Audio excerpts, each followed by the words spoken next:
Hello, everybody. Welcome to some Toonkind D&D. My name is Whis, and I will be your DM for this campaign. We will go until we're done. It's fun. I haven't done one of these for a little while.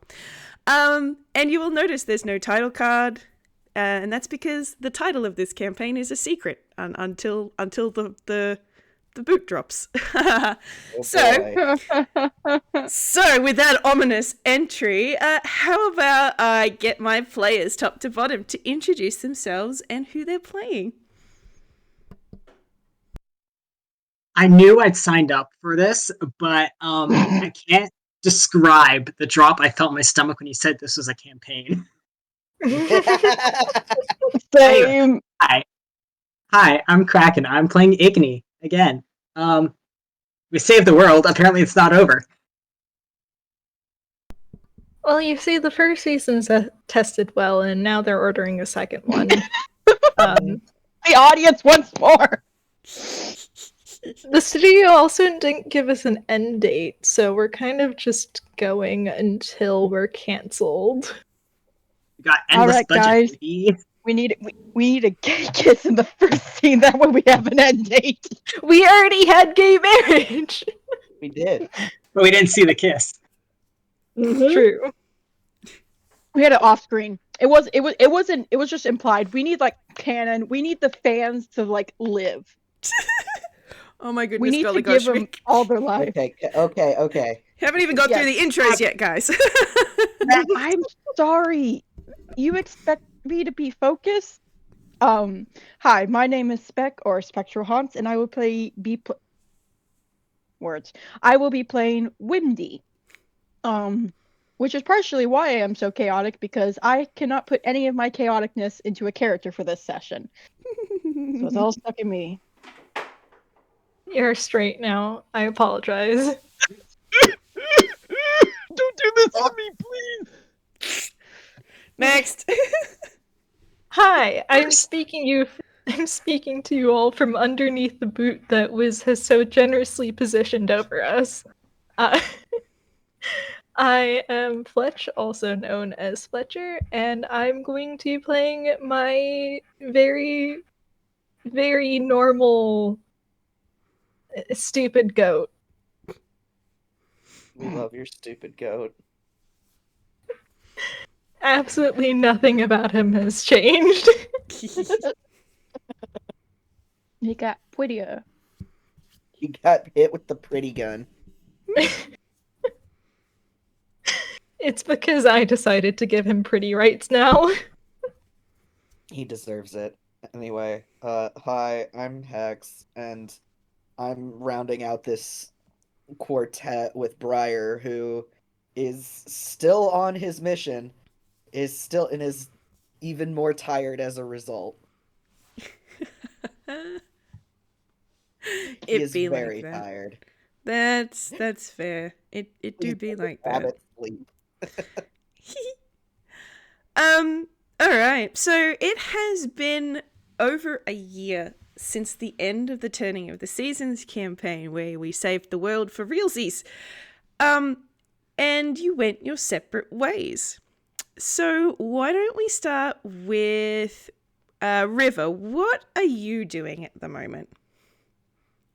River has kind of just been doing his normal thing. Usually he spends time at his home, but he does enjoy exploring and taking walks and such. So he is most likely on one such outing this day. All right, fantastic. Can I get you to roll me a perception right off the bat? All right. Yes, I can. Let me recheck what the perception is. And I'm too lazy to grab my dice, so... Valid. 12! 12, all right, perfect. So as you are on your little walk, you can see just ahead of you, there is someone setting up like a stall on the side of the road here. Think if you're familiar with Skyrim, like the little setups that the traveling Khajiit merchants have, just a little, like, blanket with a little tent behind it with stuff on it. Very light traveling merchant kind of vibes. Mm-hmm. Well, River is a very vain goat, and he loves his trinkets. So he is going to go over and see what's for sale. All right. You go over and have a look, and the merchant is still sort of setting up. He hasn't finished putting all the items out. There's some fairly normal kind of jewelry kind of trinkets and some, like a goblet and a few other things. But right in the middle of the blanket, there is this large, and when I say large, I mean it's about, just realized none of you guys think in centimeters. Does my ruler have inches on it? No. I can flip my mentally brain. translate it. Okay, Yeah. about 30 It centimeters was weird. long. I can flip my brain. Oh, okay. Okay. About 30 centimeters long. It is a horn. Less so in brass instrument and more that in was taken off some sort of horned animal, and it's carved and decorated, and it's one of those horns that is hollowed out, and you can see that it has a trumpet mouthpiece on the pointy end.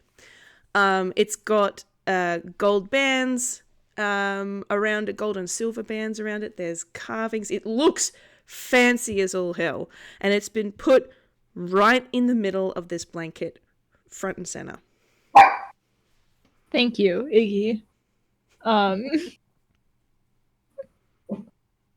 Yeah, I think that has successfully caught River's attention. He's gonna go pick it up and inspect it. It's not very heavy. And looking at it, you can see that the inside has been treated with some sort of wax, probably beeswax. And all of the detailing is very, very fine. And do you want to roll me an Arcana? Yes, I would love to.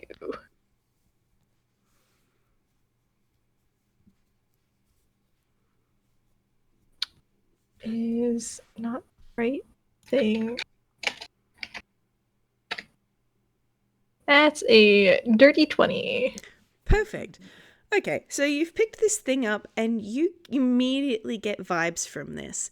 Very familiar vibes. Are you wearing your friendship bracelet? Yes. Yeah, you can definitely tell the vibes on this item are the same vibes as your friendship bracelet with Rocio in it. And you immediately get, winter vibes out of this thing the second you pick it up. You're not sure whether or not it's magical inherently, but you can tell that there's something going on there. Mm-hmm. I think River's probably gonna... I forgot how I did River voice, so I apologize to everyone. It's been a year. You're so River's valid. gonna look over at the merchant and just go, and where did you get this? Oh, one of my colleagues gave it to me. A lot of merchants will trade items that they've not been able to sell because we all take different routes, you see. So we all get together, we trade items to see if we can actually sell them. Quite a few of my colleagues have taken this around Angle, and we've not really been able to flog it on any of the normal routes. But I've had it for maybe only about a week, but it came into their rotation about a month ago. Not really sure where it came from before that, though. I see. So, what you're saying is it's not really all that valuable, is it? Well, I mean, if you took into account the filigree and the detailing, I mean, it's very pretty, but how much you offering? I'm happy to do a trade if you've got something better. What do you have on you, River? Let's pop over here. Wait a minute.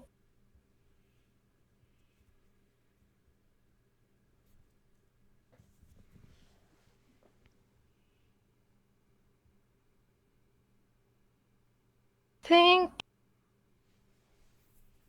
River is probably going to offer to trade one of his bracelets. Not the friendship bracelet, but rather one of the sort of amber-colored bracelets that he normally wears. Okay, all right. The merchant will take the bracelet and he'll sort of turn it over a little bit, and he'll consider it for a minute. He'll look at it. He'll look at the horn, look at it, and then yeah, all right. I'll take that. This should be fine.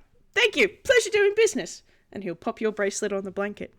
Oh, why are you mad, Iggy? Why are you mad? He did not like the deal. How dare you sell that bracelet? All right, come here. Wonderful. Always More to during the you. game. Oh dear. All Yeah, right. Well, River will say it's a pleasure doing business and probably continue happily on his way. perfect. All right. Well, we'll leave River there. Igni, what are you up to? It's a real good question. I'm considering how much of a shit I want to be. Because you've left this The answer is extremely yes. open-ended. I have.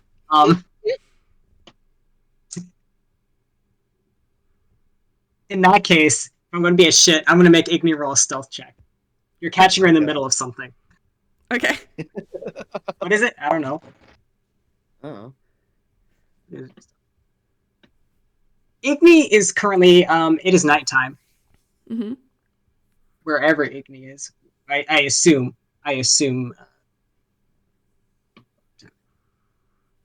I immediately got off track. Point is, 17 stealth, so she's probably doing just fine. She just didn't want to be in a situation, is currently trying to not be in a situation. That's the shenaniganry I'm putting her in. Okay. All right. I can work with that.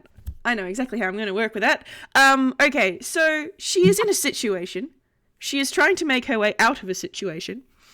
And as she is trying to get herself out of the situation, she can see, like, sort of down an alleyway, there is a rather disheveled, a beggar in an alleyway, and they're sort of leaning out and is seeing the situation, and then you can just see the quick hide in here. She does so without hesitation. The alleyway is Igni. full of boxes, and there's like torn fabrics, and this beggar sort of just tosses a really gross, like, not slimy or anything, but like obviously been out in the elements a lot, blanket over Igni's very vibrant colors, and then resumes sitting there with a little can, a little like alms for the poor kind of thing, and the situation comes past, looks in the alleyway, nope, no bright red here, and continues on. Like, a minute passes before Igni's, again, brightly colored head bumps out. Thank you. I don't know what I did to them, but they didn't like it. Yeah, it happens around here sometimes.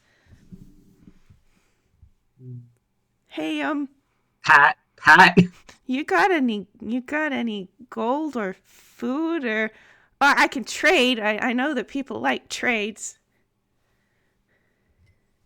Some people. Hold on. Igni's just gonna. Great thing about being tuned. Just gonna hammer space for some food.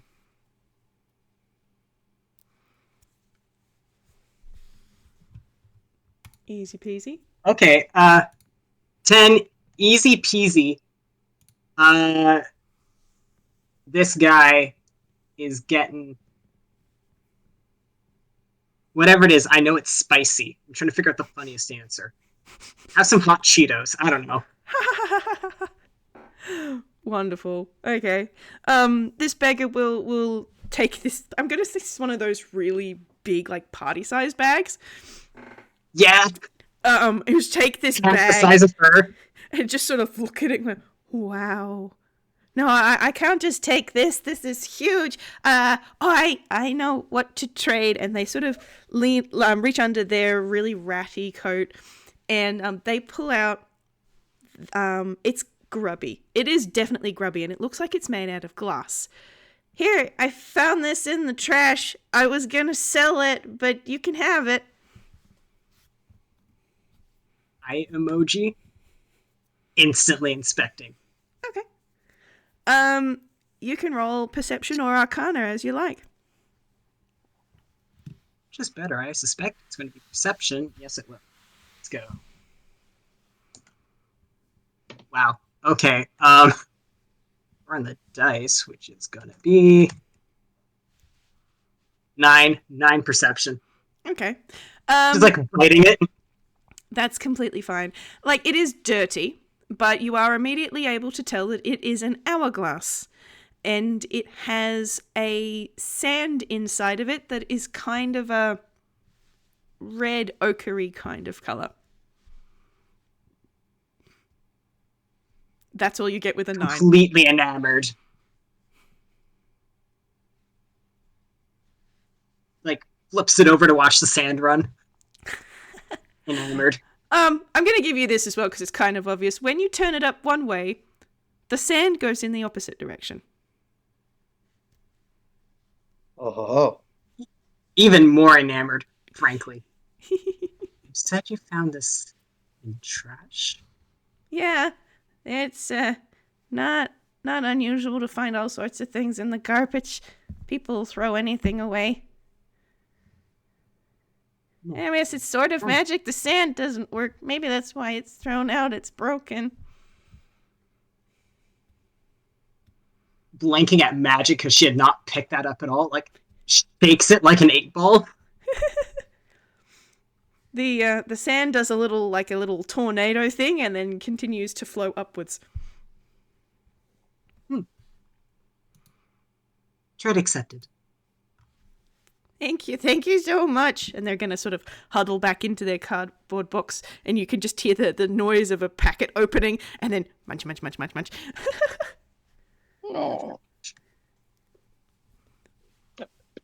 Okay, hi there, baby. Down, baby. Down. Thank you. And I'll leave Igni there for the minute. Wimdy, what are you up to?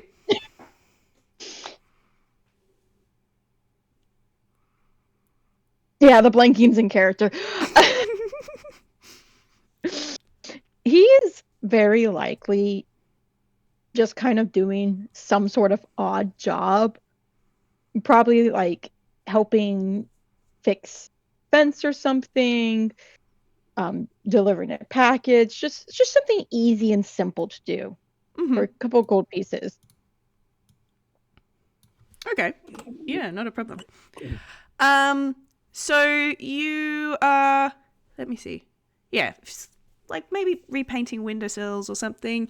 And as you have finished this job and you're walking away from this building that you were just doing minor maintenance on, you can see, I don't know if you guys have these in the States, but we call them trash and treasures markets. It's kind of like a car boot sale or something where everyone just rocks up and they've got shit to sell. We call them trash and treasure. And there is a trash and treasure market. There are people who have just got, their old books or, some little statuette things that they've collected over the last 10 years and can't figure out what to do with, and, bowls and things. And now, are you wearing your friendship bracelet? Yes. Excellent. As you are walking past the trash and treasure, are you going to stop and have a look? Probably. You never know what you can find at those, and a lot of times they can either be very useful, or if anything, they can be good for like selling later on if you can upsell it. Yeah, for sure. Like, there are all the normal homewares, there's books, there's a plastic plant, there's little baskets, all of that kind of normal stuff. There's also some slightly more outlandish stuff, like wooden toys, really eccentric wooden toys. You found one stall that is exclusively brass ducks. And then you find a stall that is all stuff made out of wood. And I'll get you to roll me a perception. Yes, see. Oh boy. Well, we're not off to a strong start.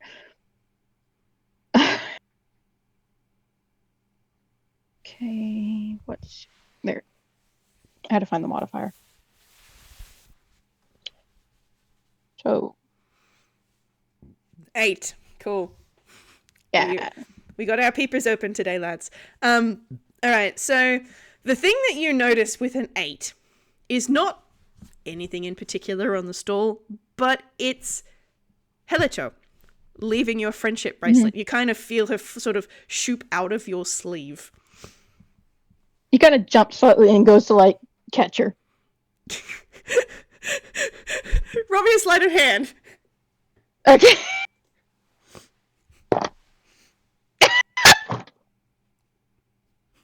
Well, He failed so badly. Okay. I guess I got an 8 again. Oh my goodness. Okay, well, at another 8, you definitely don't catch her, but you also don't completely beef it into the footpath. So, like, you feel her leave the bracelet, swoop out of your sleeve, and you go to try and catch her, but you kind of just sort of lose your balance a little bit and catch yourself, and you can see her sitting on this like it's like one of those folding tables actually, on this little table next to you,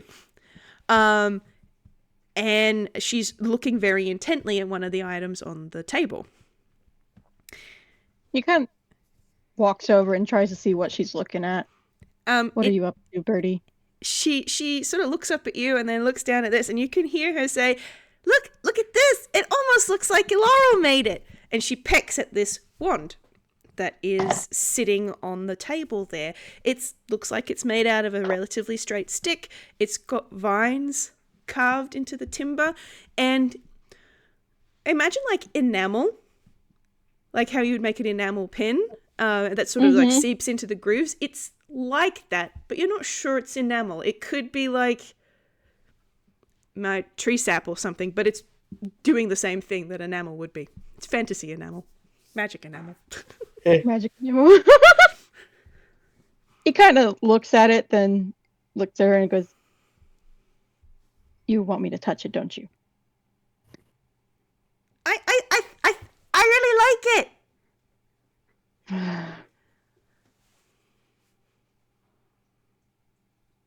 Never say that I don't give you treats.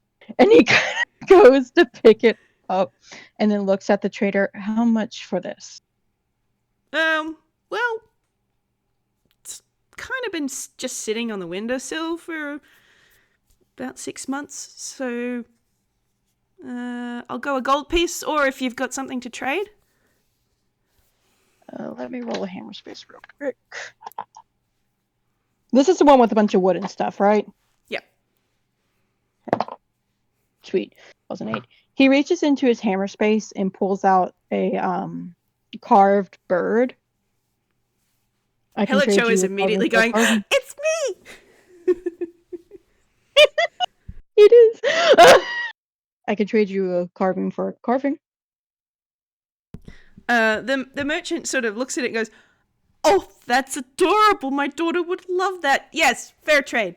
Much better to have a toy for her than just something to collect dust. All yours. Enjoy. Wimdy makes a trade and takes the one. Oh gosh. To his probably distinct relief, nothing immediately happens. He's so relieved. Oh my gosh. Oh dear. And we'll leave you there. Okay. Briar, Yep. what are you up to? Well, probably the same thing he's been up to for the past year, which is running a little tea shop and trying to get as much information as he can to hopefully find his charge. Okay. Slash fiance. Are you moving around in like different locations much, or are you sort Yeah. of set up shop? No, it's actually like a mobile little tea shop. Like it's a cart that, will open up on the one side, and it's and he can sell from there. Mm-mm. Do you see yourself on the road at the moment, or have you set up somewhere? Honestly, I think he is set up. Okay. How long do you reckon you've been there? A couple of days? Week? Probably a couple of days. He plans to probably stay for about a week, maybe 2, and then move on. Okay. You've been there for a few days, and then when you get up on this particular day, there is another traveling, I'm going to use quotes, merchant, who has set up nearby. This is a very tall, dark blue tent, and it's got gold flower decals around the base of the tent. And I'll get you to roll me a perception, please. Oh boy. Oh shit. Oh god. Come back, dice. Let's try that again. Okay, well, that is a nat 20. Cool. So he sees whatever the hell this is. Well, Briar is the one who gets to perceive it. Yeah. Is it? Yeah, hey, alright. Wonderful. Okay. So yeah, you get up, you get ready to set up for the day, and you can see that this tent has been set up. I'm sort of picturing that this area of the town that you're in has a sort of dedicated traveling merchant spot, so like people like yourself can set up in this sort of location. And yeah, so this tent is quite tall, and it's not like big top circus size, but it's bigger than a 3x3 meter pavilion. It's it's fairly large. And you can see that there is a table that has been set out at the front of this tent with the same dark blue as the tent, a tablecloth.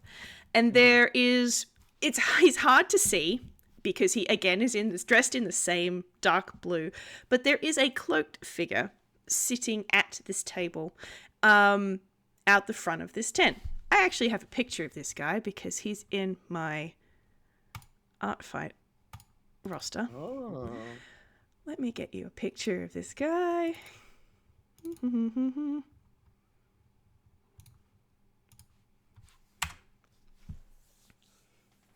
And you can see him.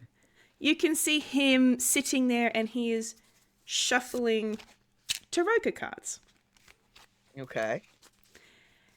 And as you sort of watching him just sort of sit there minding his own business, like you can see that his arms are kind of like ghostly. They're not really seem to be attached to his body at any point. Tunes, you guess. Literally my thought was just, tunes.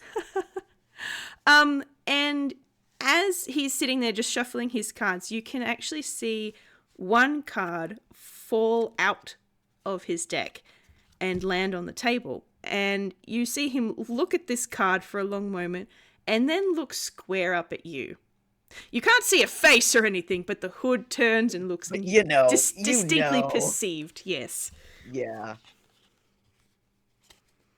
I feel like Briar has had enough, like, I wouldn't call it a run-in, but, like, he's had enough experience with, diviners to understand both the significance of a dropped card, and then when it's a pointed look at him, okay, alright, I'll bite. Let's go see.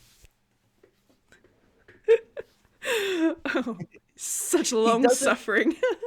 So long suffering. Just, is it long suffering because, yeah, I know this bit, let's go, you can take my gold? Or is it long suffering because, cool, fate is going to screw me over? You don't know. Briar does, though.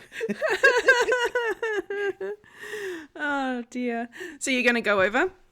Yeah, he's gonna make his way over and see what the quote-unquote hubbub is from the deck.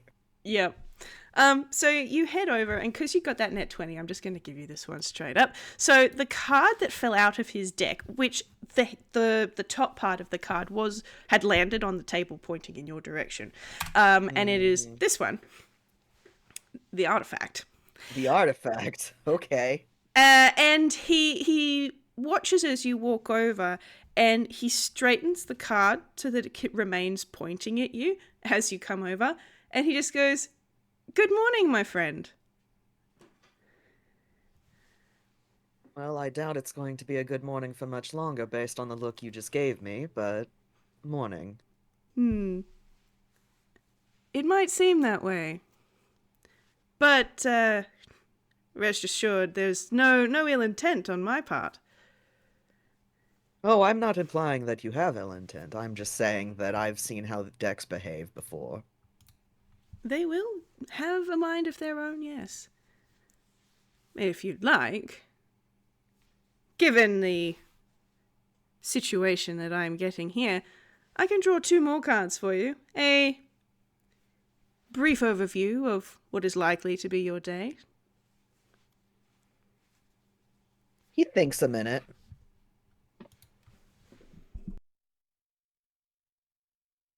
How much for a proper reading? In this particular case, I will do it for free. You get an eyebrow raise.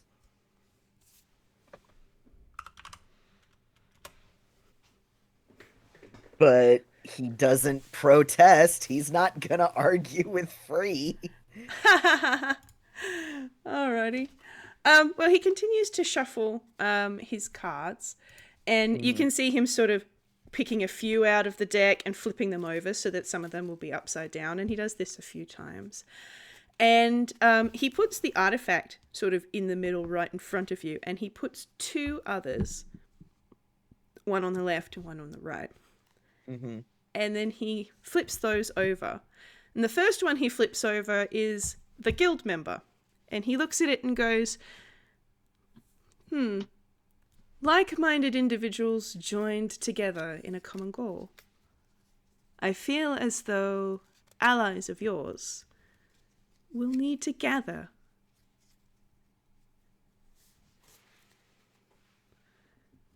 Ominous. The second one he flips is the conjurer.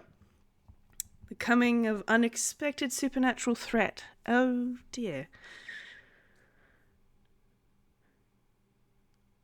Well,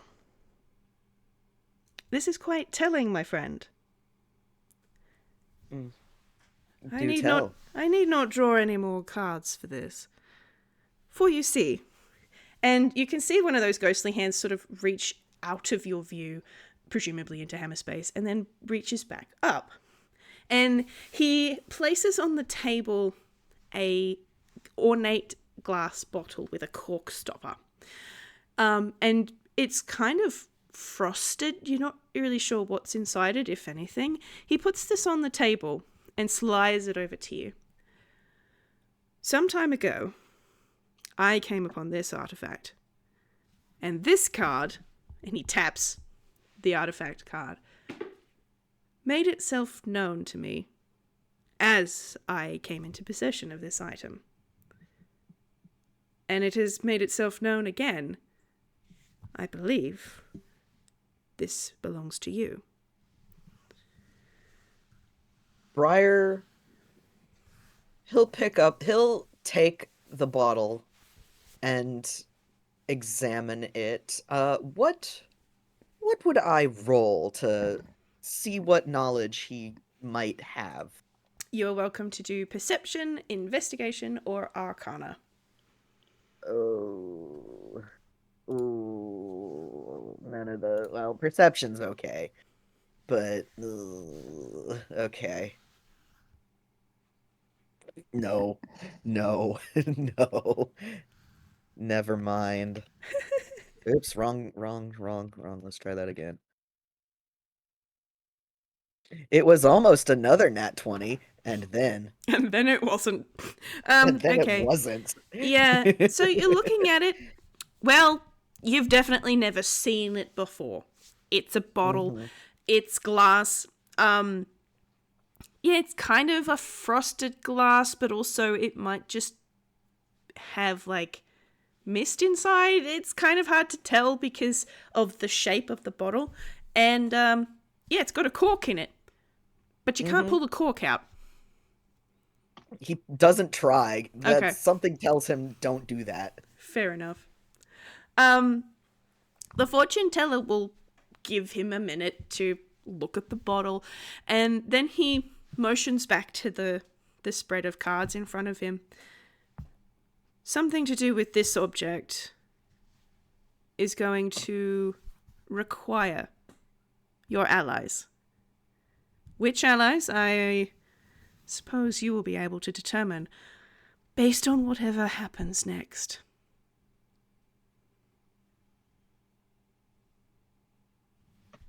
Can't decide if he's frustrated by this answer or just resigned to it.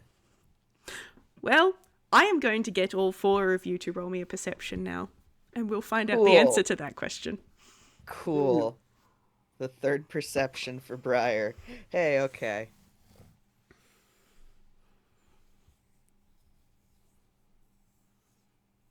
There you go. That's an 11 for me, Chief. Did I get? Yeah, okay.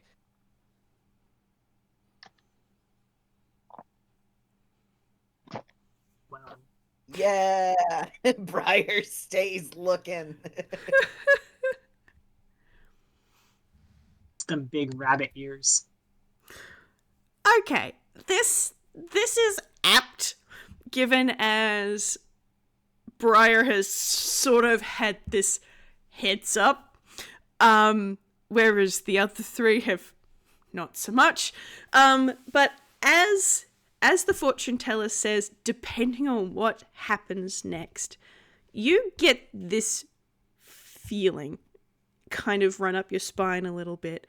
And everyone else, you got 11, a 12, and a 15. This happens for you guys a couple of seconds after it happens for Briar. Briar, you actually get to see this happen. That feeling runs up your spine, and you instinctively look up at the sky. It's a lovely day. You can see not very many clouds. It's blue. And then you can see the clouds where they were gently drifting freeze in place quite abruptly. And then, as if it were a pane of glass, starting somewhere off in the distance, the sky shatters. Ah. It's not spread across the entire sky. It's definitely as though, you know, like if you had an impact on a piece of glass, how it's got an epicenter, that is off in the distance. But you can see the cracks slowly spidering out, like cracks in ice across a pond. Everyone else, you don't see the cracks appear or the clouds stop. But when you look at the sky, it's broken. Well, that can't be good. Oh, gods. Ah. I see. Igni doesn't say a word. She's just sprinting immediately. And why would that be? Well, only a 12%. This is a bad feeling, Chief. And listen, it's the sky that's broken. There's a chance it could be unrelated. But knowing the narrative, even knowing that the tower is supposed to be like gone for a billion, trillion years or whatever, still that instinct to take off running and get to place somehow. Yeah. If nothing else, she wants to get somewhere with a better look. All right. Wimdy and River, what are your feels about the distinct shattering of the sky above you? Well, you know how in horror movies there's always that one guy that kind of just stops and stares?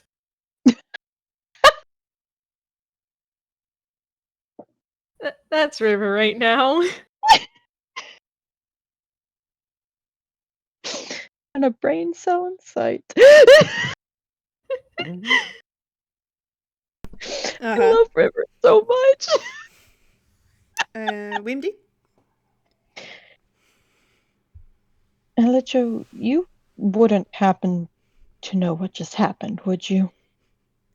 Hilicho is looking up at the sky, and she doesn't have a verbal response for you, but she looks distinctly distressed. Not good, then. Okay. Any idea where we should go? I don't know.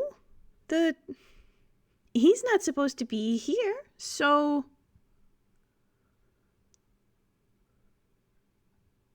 Well, might as well verify that. And he kind of holds out his hand for her. She'll flutter onto his hand. He kind of puts her on his shoulder. Let's go. And he's to start running himself. Alrighty. Briar, what would you like to do? Briar sees that, has that, I see. You must excuse me, I do believe I need to go. Very quickly taking, this artifact that has been gifted to him, and hitching up the horses because, nope, we're going. How far in the distance is the epicenter of this? Well, I'll let you be the ultimate judge of that, because you are easily able to tell that the epicenter of this is in that central mountain range in the middle of Anquell. Yeah, that's a hitch the horses and let's go deal. Okay.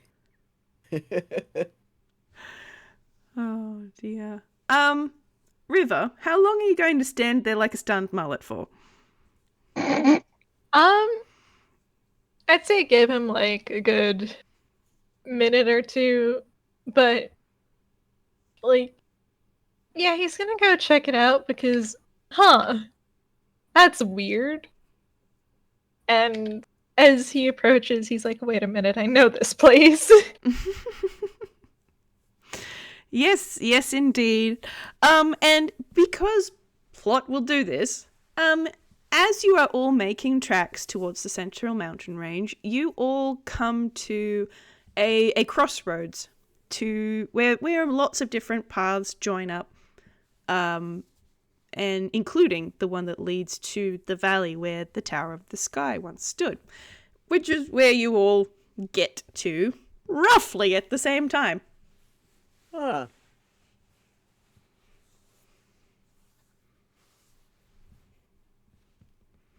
So hey, look, there are friends in the distance. Yep. Briar is not surprised and at the same time just, oh no. Because now he's immediately thinking it's something to do with the seasons again. I mean, Yeah. Yeah, I pretty good assumption there, I think. He didn't know initially.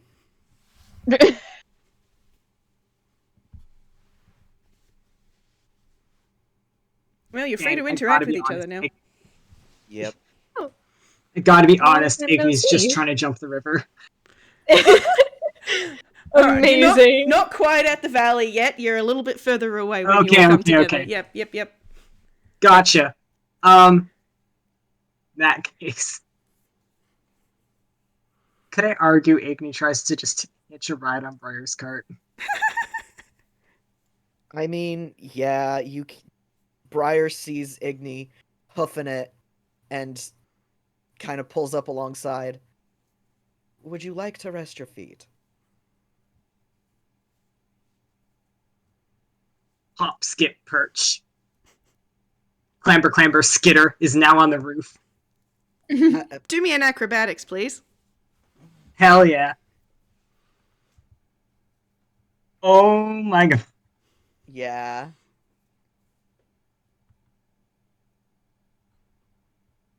Briar, you might just run her over.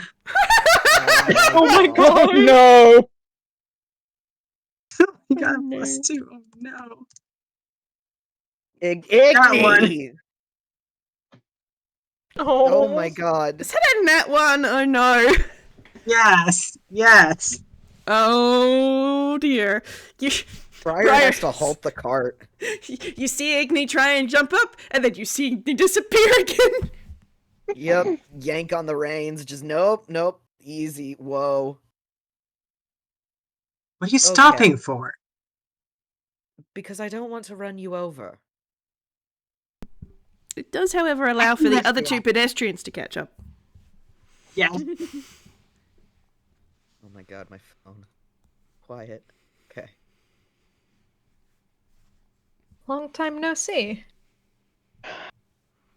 Yes, I hope it's under better circumstances, but, well, Considering it's Pointed. 4 of us, not likely. pointed look at the sky. So how have you been? You know, same old, same old.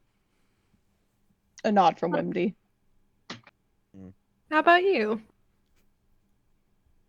Same old, same old. Well, up Looks until over. now. Looks over at Igni. She's vibrating. Why are you all exchanging small talk? We don't have time for pleasantries. Get moving. Literally. She's just vibrating. I'm sorry, Igni, your twinks. You're Damn, my twinks. Yes, very nice to see you. It's basically just going to start shooing River and Wimdy onto the cart, into the cart, Yeah. whatever.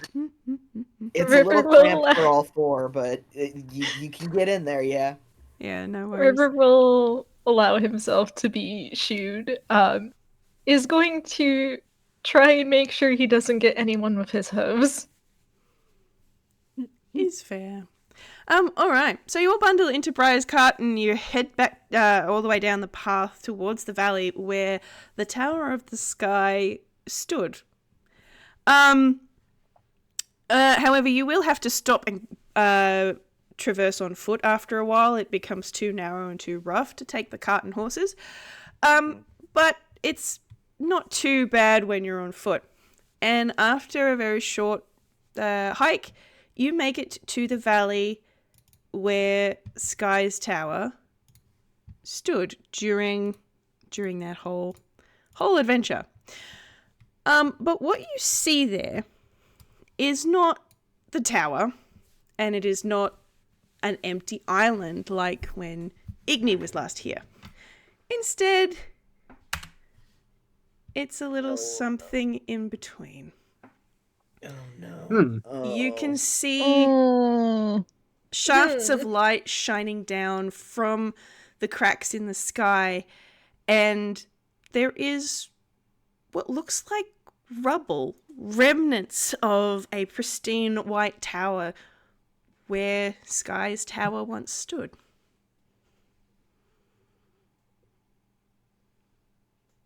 Oh, that's bad.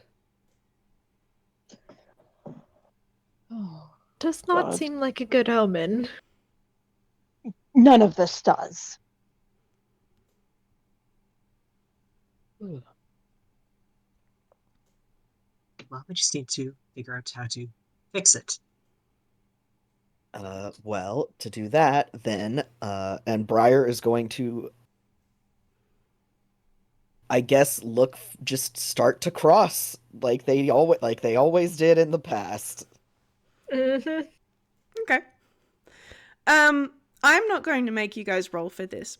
But the thing that becomes thank God. immediately apparent as you are trying to cross the river, like the fallen tree is still there, so that does help. However, unlike the last couple of times you were here doing this, there isn't that magical sweet spot. There is no shoop you to the other side of the river kind of magic like there was last time. So no matter how hard you jump, none of you make it across.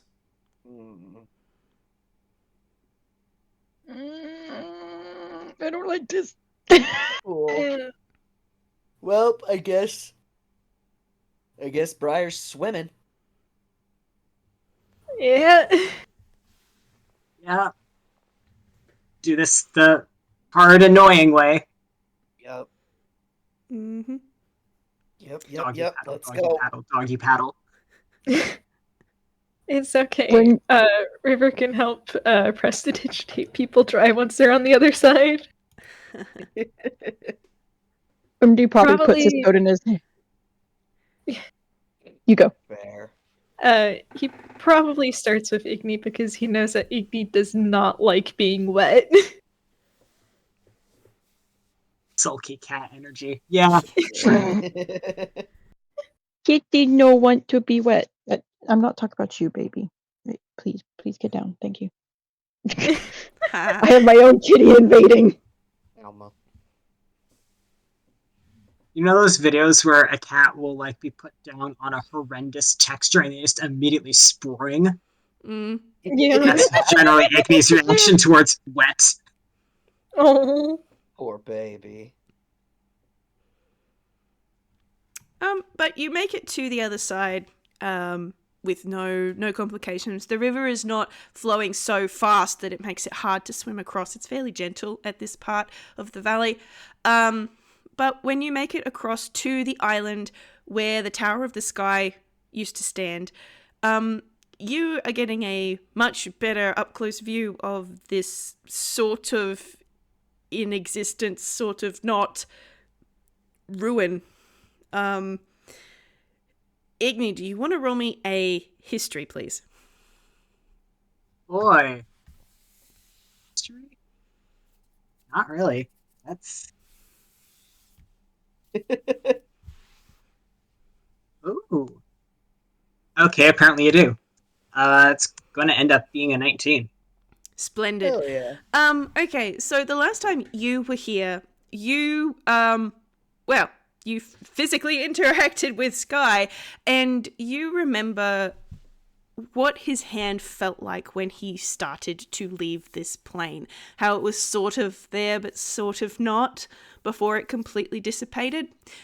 The ruins that you can see on this island are kind of like that middle point. They're kind of here, but they're kind of not. You can touch them and put your hand on them, but they've got give to them, like you'll pass through them at any moment.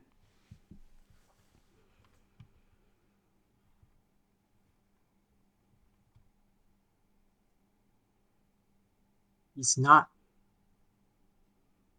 made to return for millennium. This is something's wrong.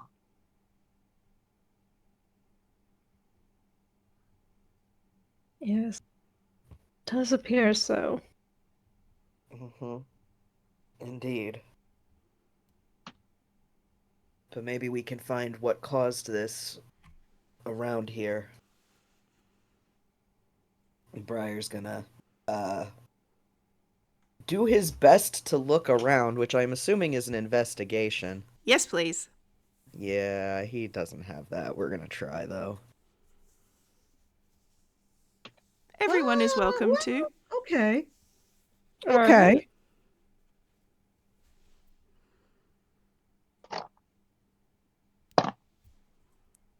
Okay. Is that a +1 or a +2? That is a +2. Oh, even better. Okay. River is not good at this. My God, River. River thinking? Absolutely not. Hey, that's pretty good. Oh no, that's not you. Sorry. I thought I got names confused for a second. Yeah. Yeah, with a 4 River, you got nothing. Maybe this is all just too distressing that you're not really picking anything up. With a 13 Igni, really the thing that you're getting is that the tower was tall, and really the only amount of it that you can see here is at best 12 feet high. So it would have taken, if it was a normal physical building, it would have taken an awful lot of effort to destroy the entire upper and middle part of the tower, leaving only this amount here. So this is a big deal. With a 17 and an 18, Wimdy and Briar, this ruin is pristine white, just like the Tower of the Sky should be. It doesn't have any of that blackness that overtook the tower during the eclipse.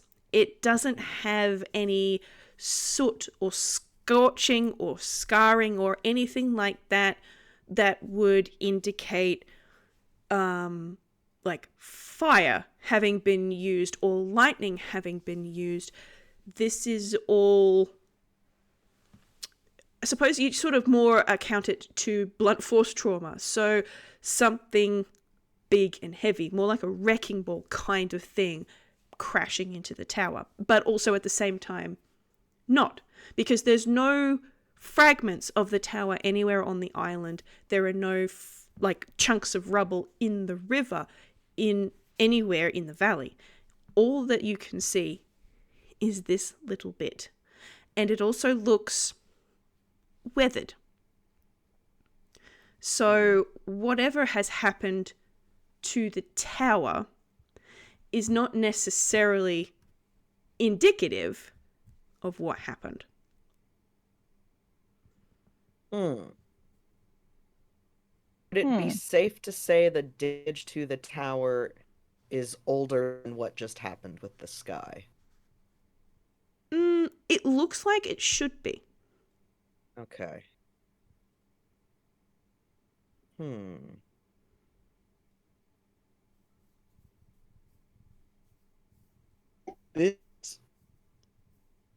This doesn't look like it was recent.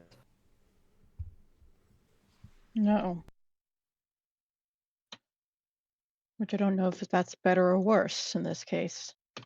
I'm not certain. And I don't see any evidence of sky anywhere. So they became apparent now, which is... That's strange. Mm-hmm. Mm-hmm.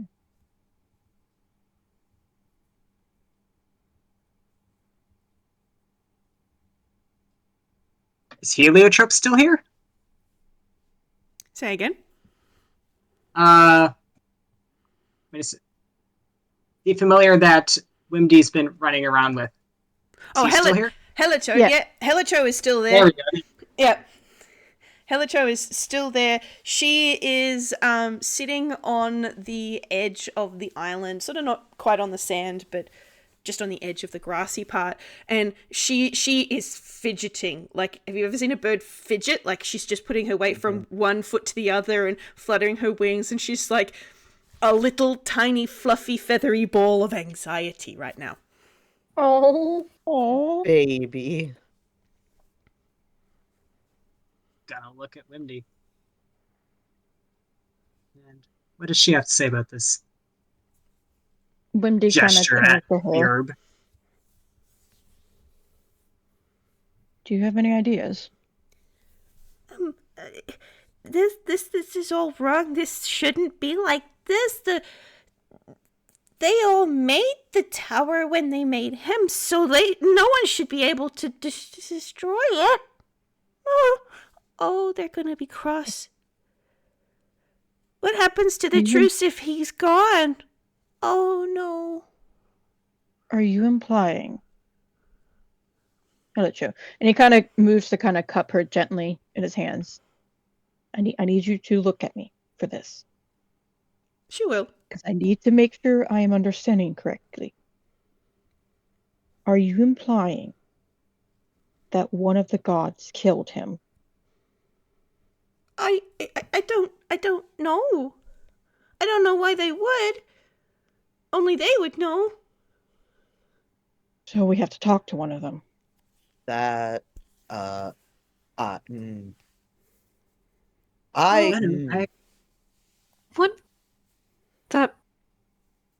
Wouldn't that have broken the truce? After Yes, everything we've done to preserve it? That's exactly why she's worried, because it would have. Briar has just a little bit of a brain cell come back, and he recalls the bottle he was given, Mm-hmm. and he's gonna produce that from his bag, and examine to see it and see if it has any reaction to this area, because the fortune teller said that this would help somehow. So clearly, All right, you pull it out and have a look at it. It doesn't do anything. Now that you're kind of less, I'm being given a thing. What?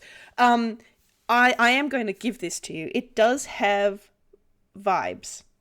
Very similar autumnal vibes to your friendship bracelet. But as far as the item itself, it seems more or less inert at the moment.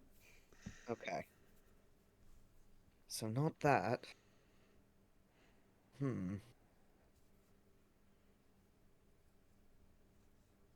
What is that? It was given to me by a fortune teller.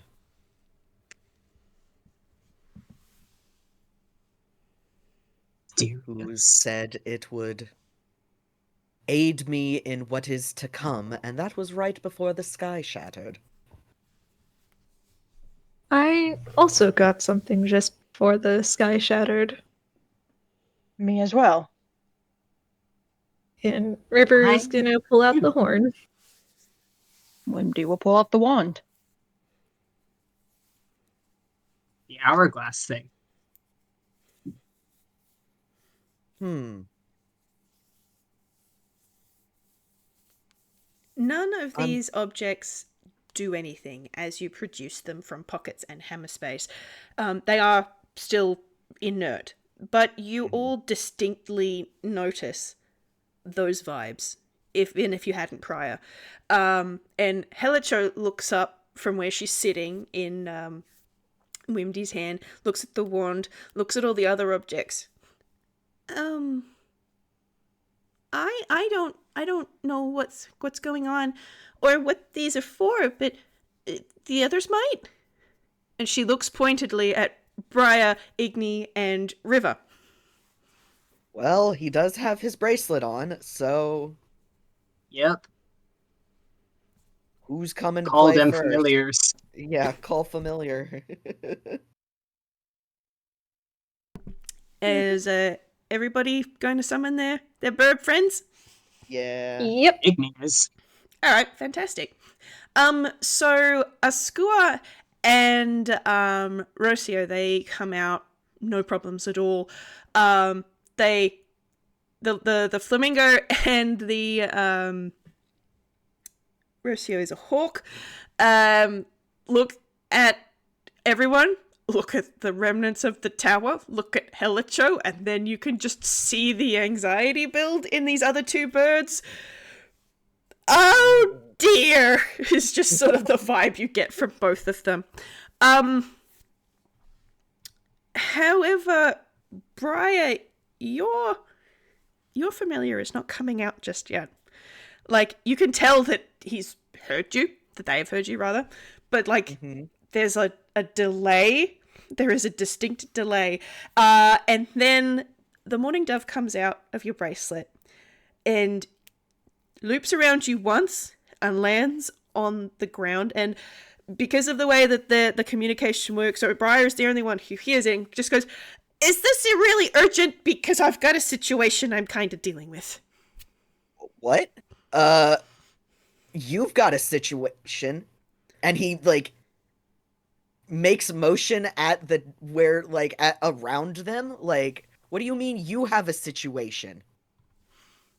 They kind of open their beak to respond, stop, look around, look at everyone, look at the rest of their cohort, flock, looking really anxious, and then you can just sort of see the cogs ticking, and then look back and go, "I think it might be the same situation.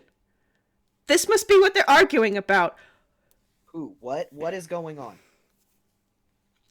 Everyone's at Zephram's tower, and they're all yelling at each other. Zephram. That's Autumn, right? Yep. I'm assuming everybody hears me at this point. Yeah, everyone can hear Briar, just not... Yeah. Just not, Okay. Bird, whose name I don't have written down in these notes. Oh no. I've forgotten. That's alright, I will pull it up.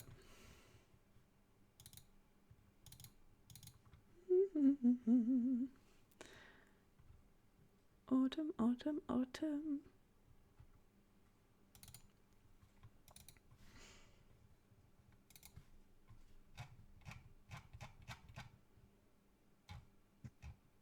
Nope.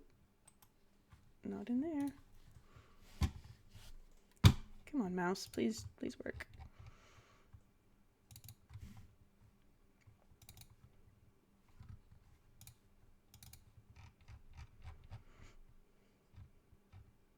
Mistral. Oop. There he is. The dove is Mistral. There you go. Mistral, yeah. Yeah. We have lost Spec. Oh no! Oh shit! Oh no. Oh, power went out. Holy! Oh! Oh boy. Dear. Oh no! I guess if we're going to an impromptu break, I will take my doggy out. Okay. Yeah, I Okay. think that's fine. We'll just have a quick see whether or not Spec's power comes back break. Yeah. Yeah.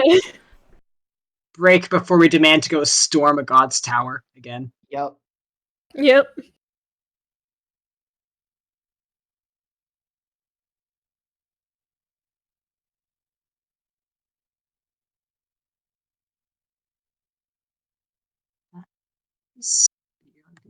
So give me a perfect chance to go refill my oiter.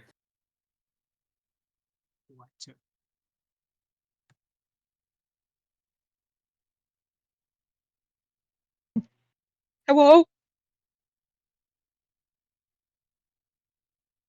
Hello? Hello, we took a quick break. Okay.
Oh dear. Just as the plot thickens. I live. Yay! Okay, I'm back. All the lights went out for a second and then came back on. Right as you said that, I was like, no! Oh no. Universe, don't cliffhanger me like that! I'm guessing... the only good part is I'm assuming you guys didn't hear me talking to my brother, because I was having to be like, it's okay. We're okay. Everything's okay. Yeah, no, we didn't hear anything. You know, literally heard, I literally just heard, we have a problem from Briar, and then everything was gone. So, all of the... Unfortunate. According to Mistral, everybody, quote unquote, is at, Zephyr. what's it? Zephyr. Zephyr's tower, and they're mad. Big mad. Big mad. Oh, boy. So the Autumn Tower is apparently, Yeah, I can imagine. Hot yeah. spot. Yeah. And the Yeah. Autumn Tower is, not close, so... Yeah. Guessing teleportation circle's not on the...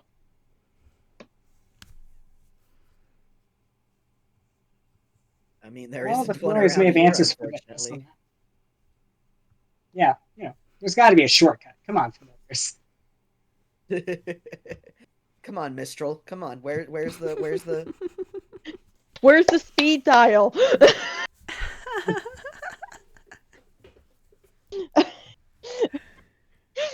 What do you mean this is the campaign? We can't just time skip the whole way. There's enough tunes here, we can montage it. 50-50 split. 50-50 chance they montage right in front of the tower, or they end up in the middle of nowhere.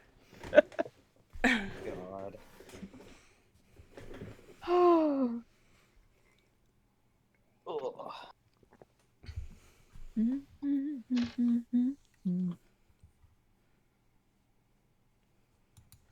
On a bright side, I'm almost done transferring all my stuff over to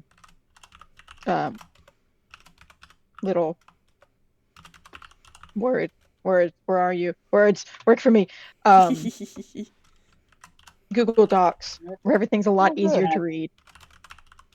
Good. It helped because this is my second cleric, so I didn't have to transfer over every single cleric spell available and color code it. Yeah. I just copied and pasted it, removed the Twilight Domains spells because that's what the other cleric had, and I nudged in my little nature to Hey. Now I can actually keep track of my prepared spells from now on. Hurrah! We love Something to I see could it. not do before. I have also put in the roll zone for reference the 4 birds and then the 4 gods that they relate to. Hey, alright. Excellent.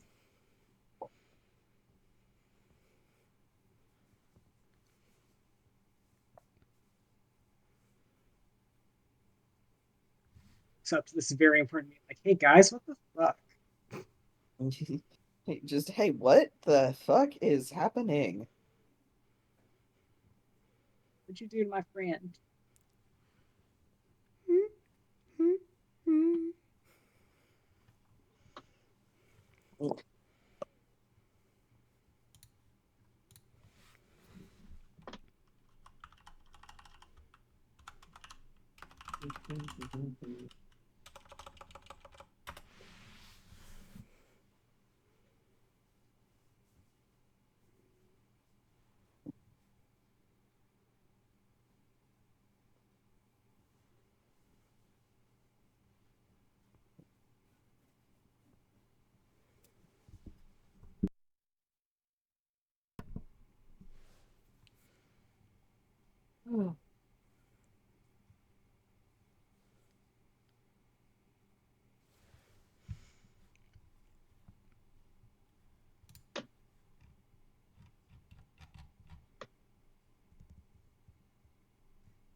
Shoot, that's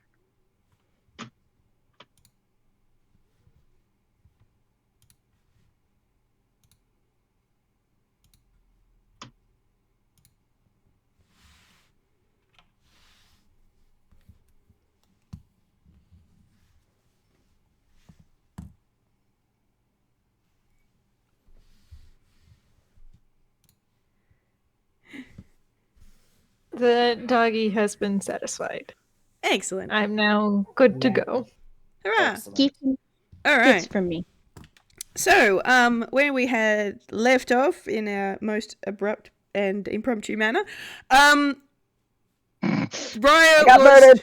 Briar was talking to Mistral, and the only thing that everyone else heard out loud, I think the last thing was Briar saying, "Zephyr is autumn," right? Yeah. Yeah, that sounds about right. So, because none of the rest of you can actually hear Mistral, you're gonna have to ask some clarifying questions. So it's Autumn's fault. I I'm- I don't know about that. But apparently, quote unquote, everyone is at Zephram's tower. And they're mad. Well, that makes things easier and harder for us. Yeah. Everyone. 4 of them? The same. That's a I- bit much. Don't know. I don't know. But I think our best bet for answers is that, Mistral, do you have a way to get us there really fast? And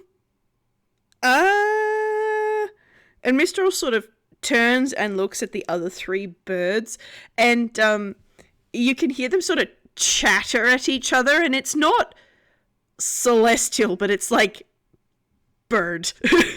Yeah, no. And the 4 of them chat for a little bit, and like you can sort of see their expressions change as they're talking. So it's like going from like very distressed. One of them looks a little bit confused, and then there's like I guess kind of expression on Askua's face, and then it's just they sort of all just sort of nod, and then Mistral looks back up at Briar and goes, "We might be able to use all of our magic to get you a teleportation token to the bottom of the tower. Would that help?" You know what? I'll take it. It's better than walking. Agreed. Does anyone How have far away it paper? is? Yeah. Well, give me a minute. Unless, of course, a Toon wants to go into hammer space, because all of Briar's supplies are back at the cart. Wimdy will reach into hammer space. Thank you. He pulls out a paper. Will this work? Helicho will flutter up and take it and pop it back down on the ground. And you can see the 4 of them start fussing over this paper. Like Mistral is drawing on it with his beak, and you can see purple lines sort of appearing there. And the other 3 are sort of poking at it and adding bits. But every time one of them makes a mark on the paper with their beak, it's in their corresponding colors. And after a few minutes, the 4 of them sort of step back, and they look exhausted. Absolutely spent. Like, Askua is actually sort of sitting down, which looks ridiculous because Askua is a flamingo. So she's just sort of sitting there with her long spindly legs sticking out the sides, just like,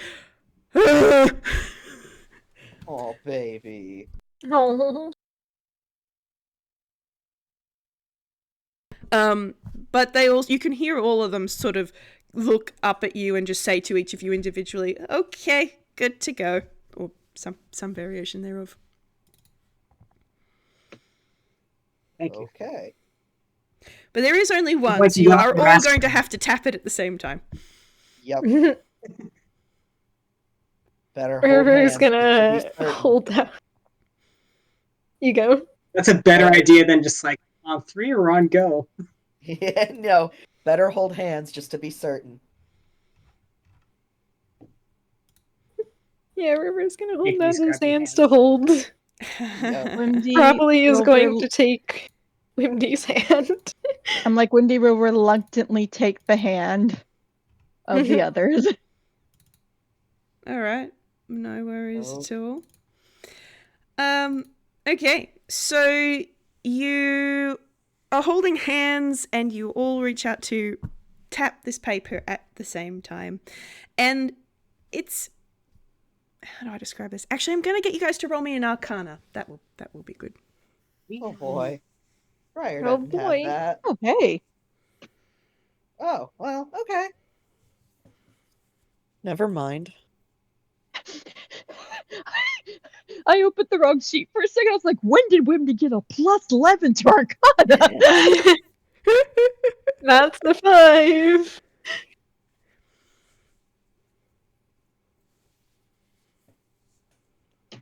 To 15. Yeah, Wimdy! All right, Thank you, Wimdy. River. Oh my god. All right. So, River, maybe you blacked out for a second there. Actually, that's a whole 5. Sorry, dude. Igni with the 15. 15. So there is definitely no finesse to this, like when you used Sky's tokens. This one is hastily made and inexpertly made. It actually makes you feel a little sick. Oh. Oh no. Briar with the 17, yeah, you feel a little uneasy, and you can tell that this is something that these familiars know how to do, but possibly might have been the first time they'd ever actually done it. Oh. Okay.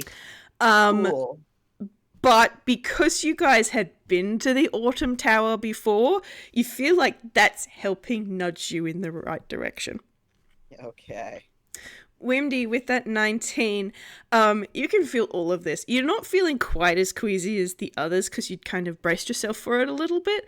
But yeah, it's still that sort of just bleh, motion sick kind of feeling. And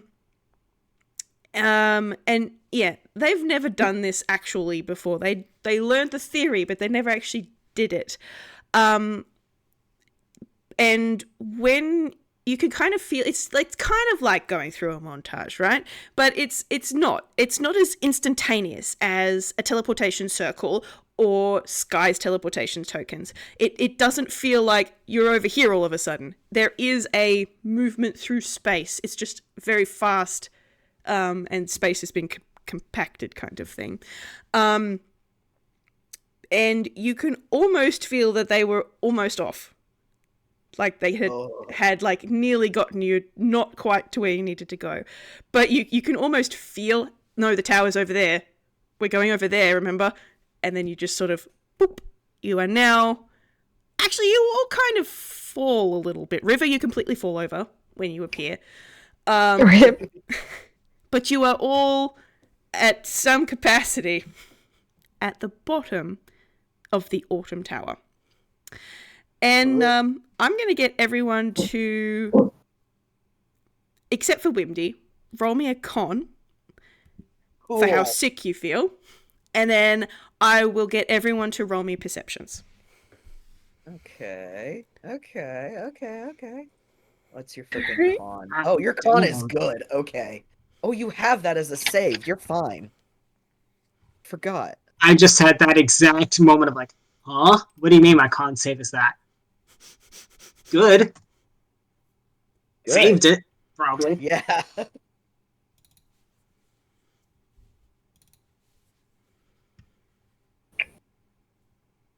Yep. Yep. Yep, that's fine. Not a problem at all. Okay, so yeah, Igni, you're kind of feeling a little off color, but you don't feel like you're gonna puke. With the 19 and 20, you guys are fine. Yay. Hooray! Yay. So you guys now find yourselves in a different mountain range.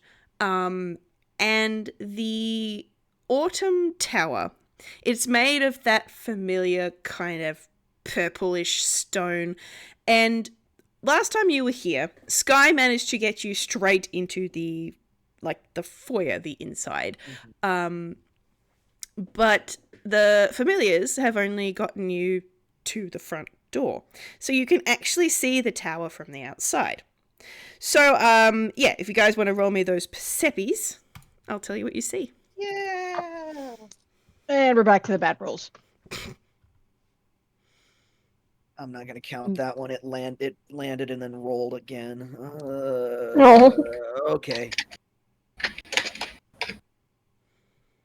It landed like at an angle, so I'm just gonna do. River's But- not seeing shit. Neither is Wimdy. All right. Yep. All right. Well, with a 7 and an 8, River and Wimdy. Yep. That's a tower. It's purple. It's the same shape, generally speaking, as Sky's tower. But it's purple. With a 16, Igni, you can see that this tower is, it is in a mountain range, but it's not the same mountain range as Sky's tower was. It's in a slightly different location. It's got trees all around the different peaks that are all got yellow and orange leaves all over. It's very picturesque. And the tower itself is rising out of one of the peaks of one of these mountains. With a 19, Briar, you can see that the trees here, you get the impression that they're always looking like this. They never lose their leaves or get buds or green leaves or anything. These are... Evergreen is the wrong term, but they never change. Yeah. And yeah, so you can see the tower of Zephyr rising up out of the mountain, and you can kind of see that it's kind of like as if it wasn't carved out of this mountain. It more grew there, I suppose. So the mountain itself, you can see it's kind of it's stone, obviously, but it's kind of got that vibe of upturned earth as something has risen up out of it. So it was put here rather than designed to be here, if that makes sense. Yeah. Mm-hmm. But there is a front door. It is a pair of double doors, and I neglected to draw the doors. But you will have seen... I'll give you a screenshot from one of the previous bits of artwork. This carving was inside the tower you saw last time. And that is on the double doors. So like straight down his middle splits, that's where the double doors open. But you can see that carving on these big stone doors.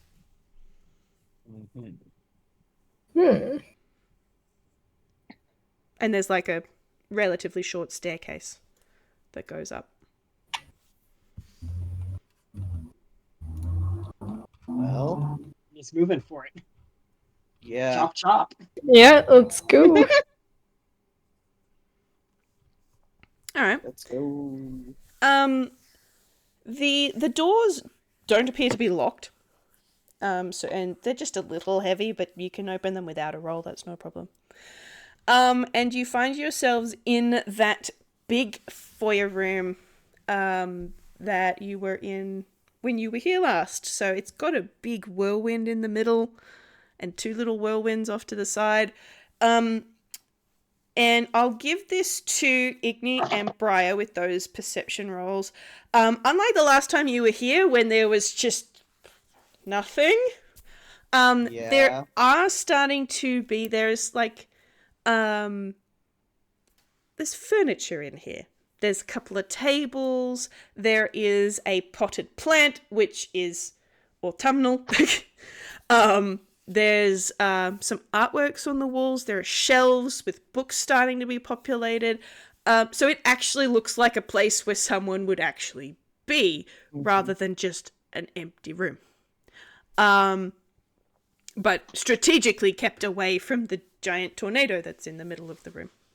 Yeah. Well,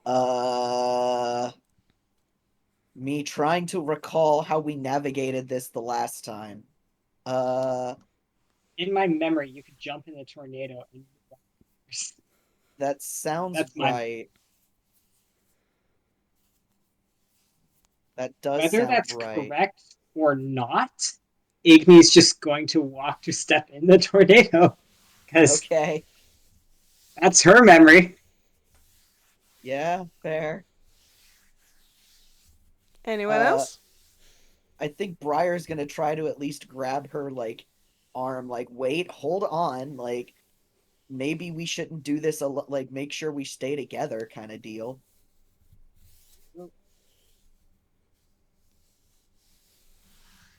Yeah, I think I think River is for sticking together.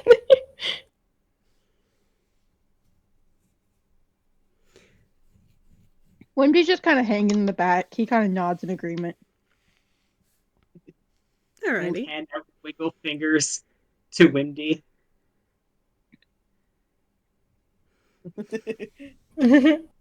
Come here. Let us hold hands. He pauses before he sighs and takes the hand. Yeah! Yeah! Friends, You're so whether lucky you like he got it or that not. nat. You're so lucky he has that nat 20 right now. Baby chain, but everyone's adults. Alright, so you guys are all holding hands and jumping into the vortex? Yep, I guess that's what we're doing. Oh my gosh, it's that scene from Minutemen. Oh my goodness.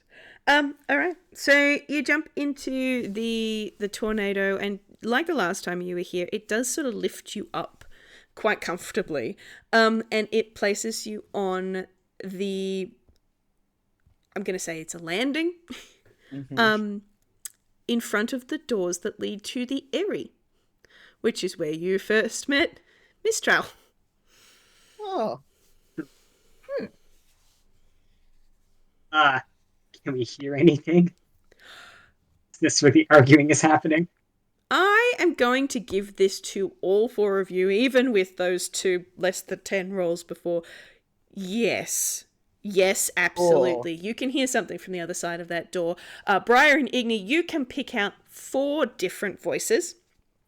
River and Wimdy, with the 7 and 8, you're getting, there is voices. Some of them are louder than others. It's no one's giving anyone else time to speak. There's lots of overlapping conversation happening here.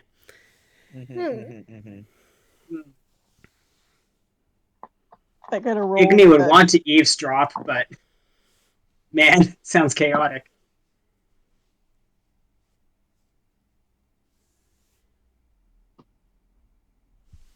River's probably gonna look over and see what the others plan on doing, because Briar is walking forward. Okay. Excellent. All right. Briar's going in, so he's also going in. Yeah, no, Briar is going. This is something, shit has happened. We have been given a direction. We're gonna go check it out. Hey. So one of you is not.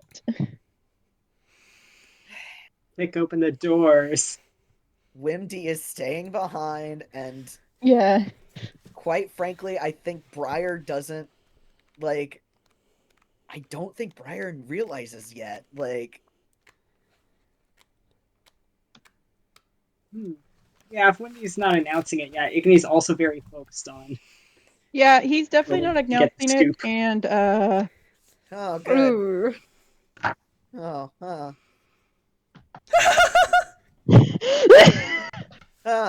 Wimby's just our emergency exit. Don't worry, guys. It's fine. I guess so. Oh man. You turn around, he's gone. Wimdy's just not there. Briar doesn't notice yet. He's striding forward. All right. Yeah. Well, there's not really anywhere to hide on the landing. But apart from maybe behind the door-ish. Yeah, so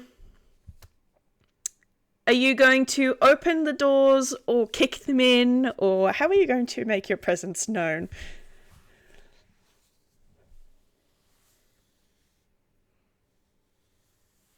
I was about to say he'd kick the door in, but honestly, I don't think he's gonna be that dramatic. I do think he's opening the door, like, confidently. Like, yeah, this is a room full of gods, and I'm just gonna stride in here because what the fuck? You ain't my gods.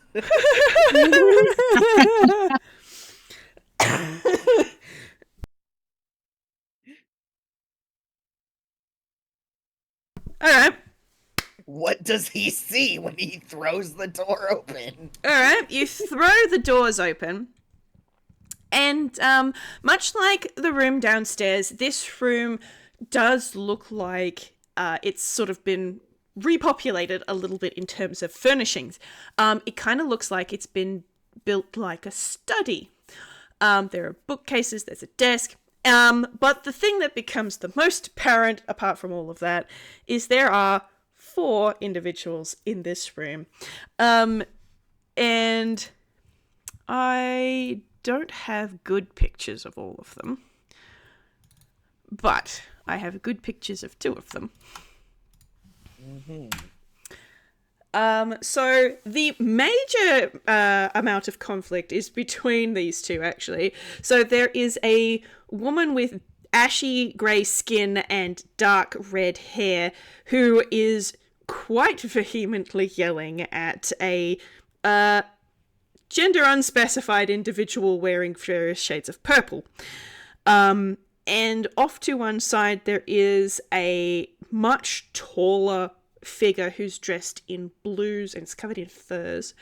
And on the other side, kind of trying to get them to calm down, is a woman who looks like she is made out of tree bark and has willow fronds for hair. And they are continuing to talk over one another for a whole 2 or so seconds after you burst in, and then they sort of stop, and then all 4 of them are looking at you. All right. Cool. broke Briar it? has a plan. I wish he'd tell me what it was. So if anyone wants to save me from my character, please help. Love when that I don't know if happens. this counts as saving. All Igni would announce is be like, all right, who broke it? Not mad. I just want to know. Oh my fucking god. Okay, hold on. Well, I know what we need to draw later now. Okay.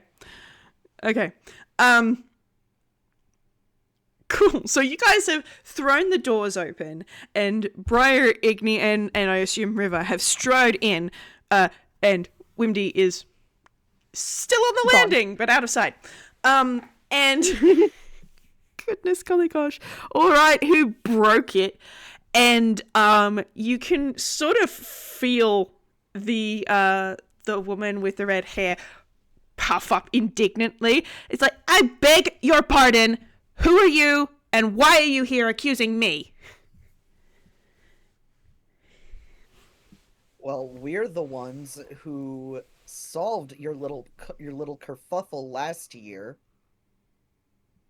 and we'd like to know why all our hard work's being undone. The one in purple just sort of scoffs, saying, "Oh, mortals, okay. You have absolutely no business here. This is none of your concern. Be gone, if you will."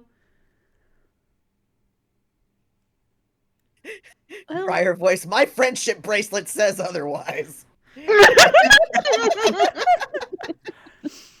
considering The the last time the truce was threatened, it was threatening the end of the world. And considering that we live here, I would assume that it does involve us. The very tall figure in blue and furs just sort of gives a kind of a half chuckle. It's like, look at you two getting all defensive over the words of mortals. Maybe one of you did do it. And then the woman who's with the green hair is like, Emil, that's not helpful.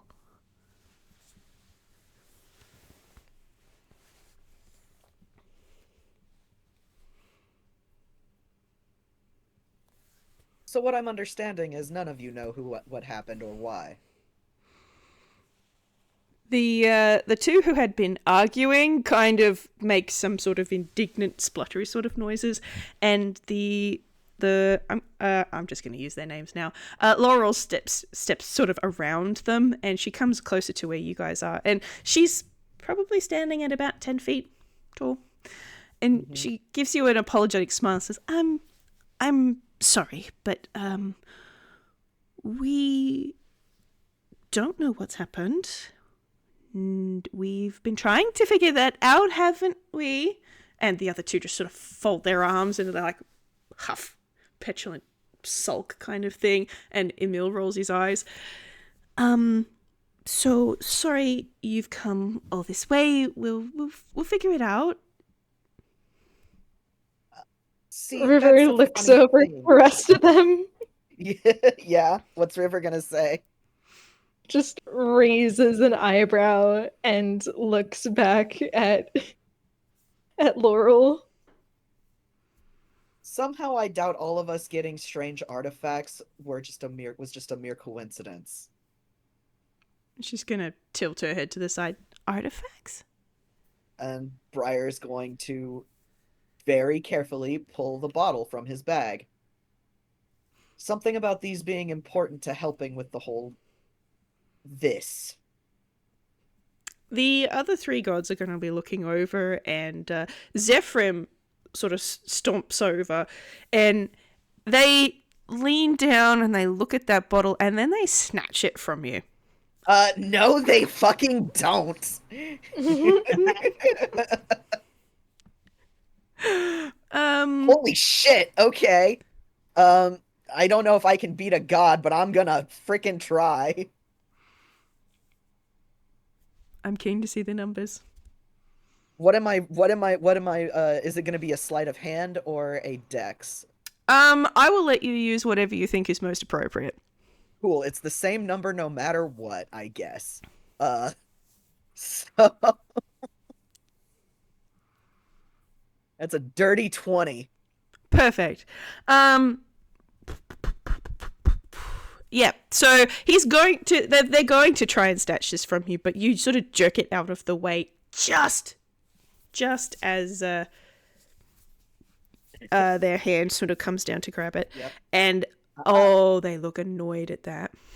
And then Zephyrim just sort of looks at it and goes, I think you need to return that to me.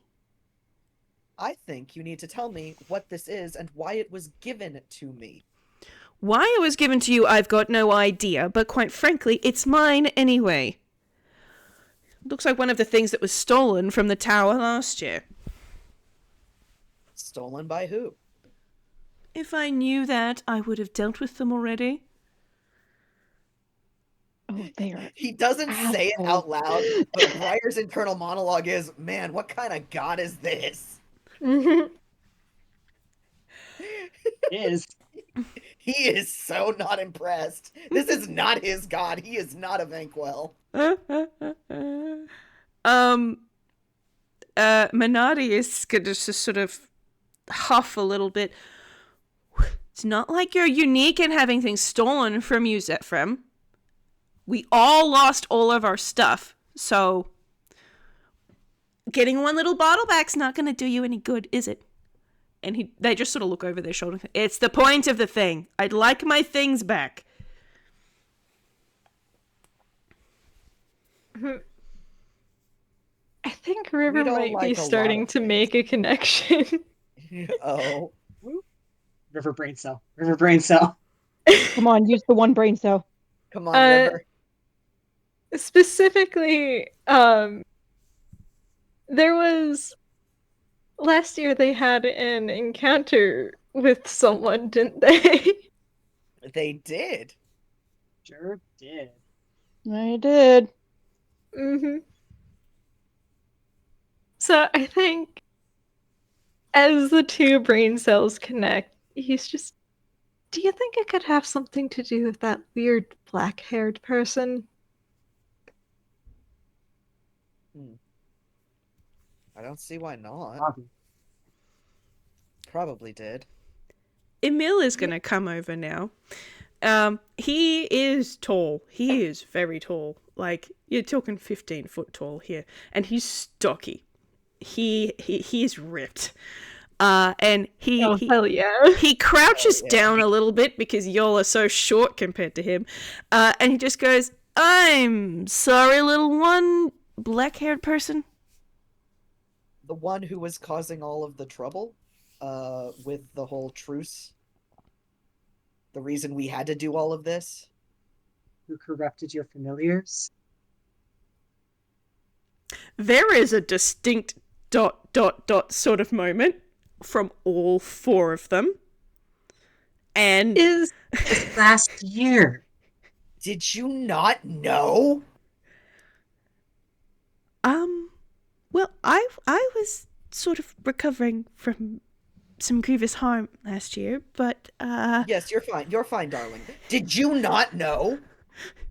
the other three just sort of lean back from you a little bit. It's like, we kind of mostly have our hands off when it's truce time. We let them do their thing. are the familiars still around?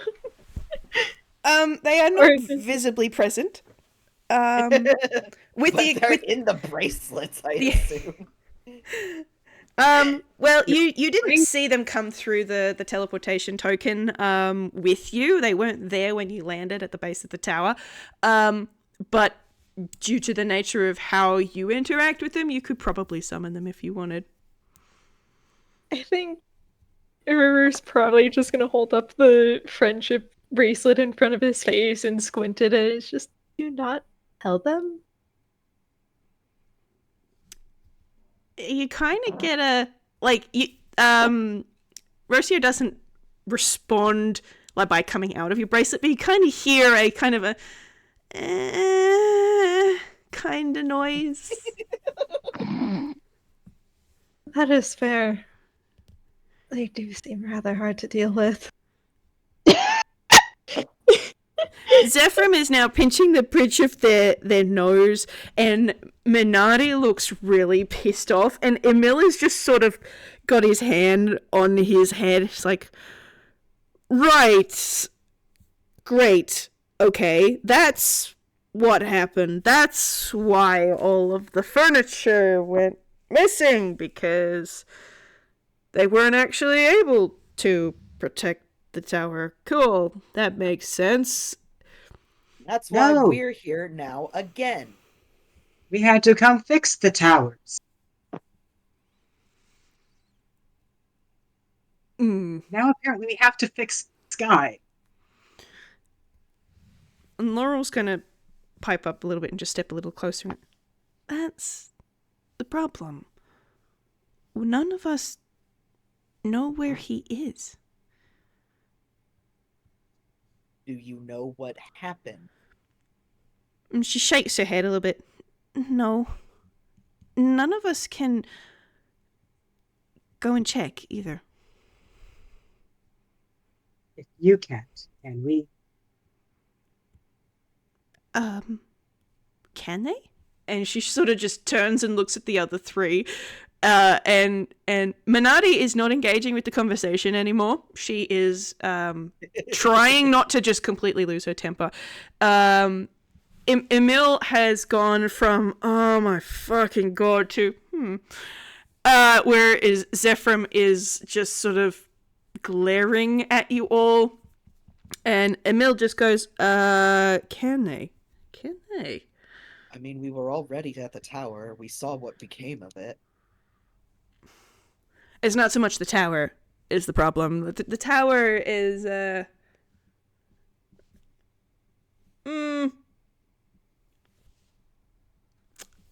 not a good phrase for how to describe what the tower is, but the tower is only for when Sky's here. Like, yes, we can go into that tower, technically speaking, but we don't interfere with him because, we don't want to tread on anyone's toes or anything. What we're talking about is where Sky is all the rest of the time. And when we built him, designed him, we deliberately made it so that we couldn't go there. For the same reason. And Zephyr sort of pipes him and goes, yes, because this look can't be trusted. And Minardi is just making the most insulted noises you could imagine. Oh. Okay. Do you have any other option?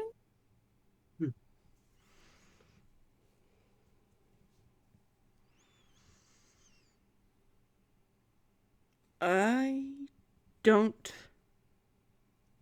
think we have any other options. So, where are we going? Oh, this will be interesting. We would have to send you to, for lack of a better phrase, Sky's realm, where he is normally. I wonder if that would change the color. That'd be interesting. I could send one of you, but I'm not sure if I could do all three.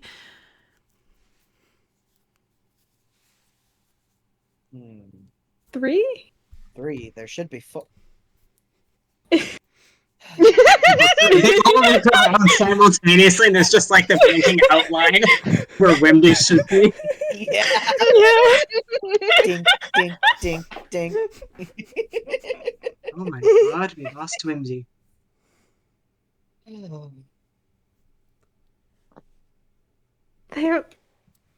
He was here when we got here, so did he get lost? No, he probably ran. Briar is so angry at everything now. I'm so sorry. Excuse me one moment. All 4 of the gods are just sort of watching this drama unfold now with a, huh? Alright. Let's see. River is gonna put guidance on himself as he steps out of the room to try and find Wimdy. Yeah. Go at it. I already rolled myself. Stand down. The other option is detect magic, but we'll see if I can. Somehow, Still need I a really suspect high there's- roll. Yeah, Igni might have a better time with that Oh, modifier. I sent it in the wrong But place. give it a go. Oh, Nope. okay. Close, close. Close, but Close, no but not cigar. Yep, just out of your reach. Okay, well, I'll think of a shot. Go. Alright. Question. Hmm. Is Wimdy hiding behind anything?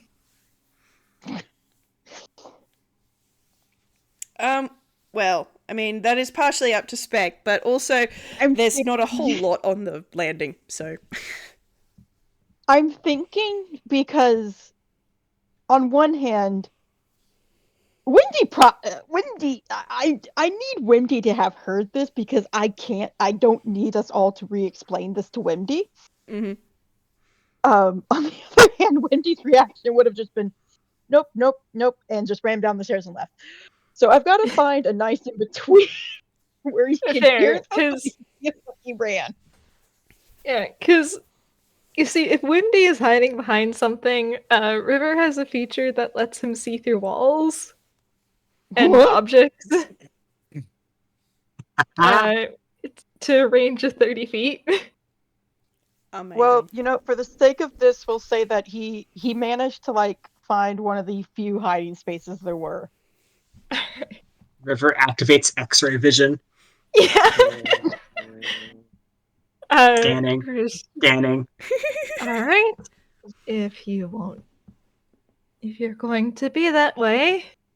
And he activates one of his funny little Eldritch invocations and starts to pace around the room with it active. You're probably able to find Wimdy at that point, considering you were so close already. Yeah. And I don't know what he's hiding behind, but he's hiding. He's on the ground, needs a chest. Consider. Spec, look at me. Consider. Yeah. Nobody looks up. There's a shelf. He's sitting on a shelf near the door. Out of, eye level. Yes! Perfect! Yeah. Just squished in there. River just sighs and reaches over to grab Wimdy and drag him out. Nope, nope, nope, nope, nope, nope, nope, nope, nope, nope, nope, nope, nope, nope, nope. Come on now. No. You've already got this far. He is clawing the ground. Oh, come on. Oh. Alright. It's like trying to fish a cat out. Okay, let me grab my dice. Oh, he does not want to go! Wimdy voice, nope, nope, nope, nope. Come on. He is dragging himself away somehow still. There are those claw marks in the tiles. The gods are just sort of standing there going, wait, what? He's gonna make another athletics check. Grapple that man. Okay, yeah. He rolled a 2 plus 2. That's a 4. I'm not gonna even put it in there. You win. There it is. By the time he's within sight of the door, if you're looking out the door, you can see him. He's standing up, but he is rigid. He just grabs him, pries his hands off of the door, and then starts lifts Wimdy over his shoulder and marches right back over to everyone else. Oh my god, you're carrying him in like a sack of potatoes. That is so funny. Wimdy's playing dead. Okay. Like I said, yeah. 4. Yep. Your friend seems a bit skittish. Cool. I'm really not sure about run this. away at least once every time we meet up. It's fine. That's not doing a whole lot for our confidence in your little party. Well, we're all you've got right now. Yeah. Briar's smile is all teeth. Zephram's going to he actually rolls his shoulders and you actually see him shrink down so he's the same height as Briar, and he has they have their arms folded over their chest and they are glaring at you, Briar, and they're like, if you fail, there is going to be some consequences. Briar looks back, and it's a similar. They're basically mirroring each other. And I love this so much. They're basically mirroring each other. His arms are folded, his head's kind of angled at one side, and he just says, "Quite frankly, I've got enough." Nope, that's not the right words I'm looking for. Quite frankly, I'm already facing a lot the worse consequences. So, what else can you do? I don't think you'd like to find out, but fine. We will send you to Sky's realm, and you will find out what happened, and find him and bring him back. And Laurel sort of pipes up and goes, and we can reward you if you do. And the other three just sort of look at her and she sort of shrinks down a little bit. Thank you, Laurel. That is very generous of you for offering us a reward when we did not have to offer to help you. He is looking directly at Zephram. Get his ass. Get their ass.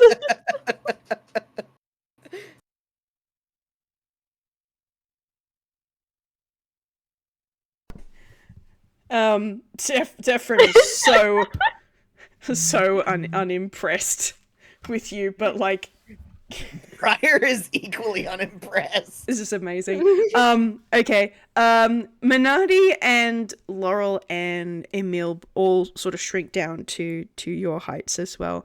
And Emil comes over to River and offers like a handshake. All right. Guess you'll get to see what the sky sees today. How novel. I think River is just going to adjust Wimdy so that one hand is free and is going to take that. And All right. I would like to have a dexterity saving throw from Wimdy, please. Dear good Lord, help him. it's gonna be He's over bullied. River's shoulder. Mm-hmm. Oh my god. Pretending so successfully to be dead. 1 second. I am not joking right now what I'm about to send.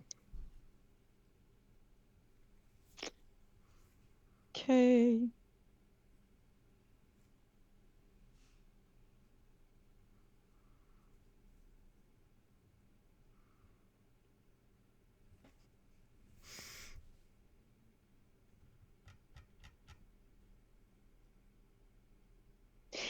He know what to go. Nice. Oh my god! Nino, go. No, he don't. See, oh gosh. 1 sec, hold on.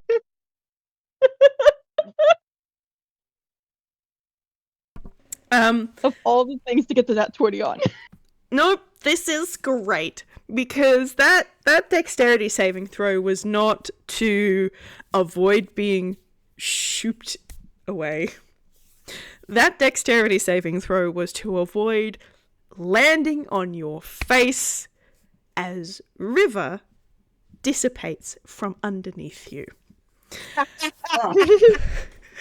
And so, for everyone who's looking at River, Igni, this might actually be kind of familiar from when Sky disappeared.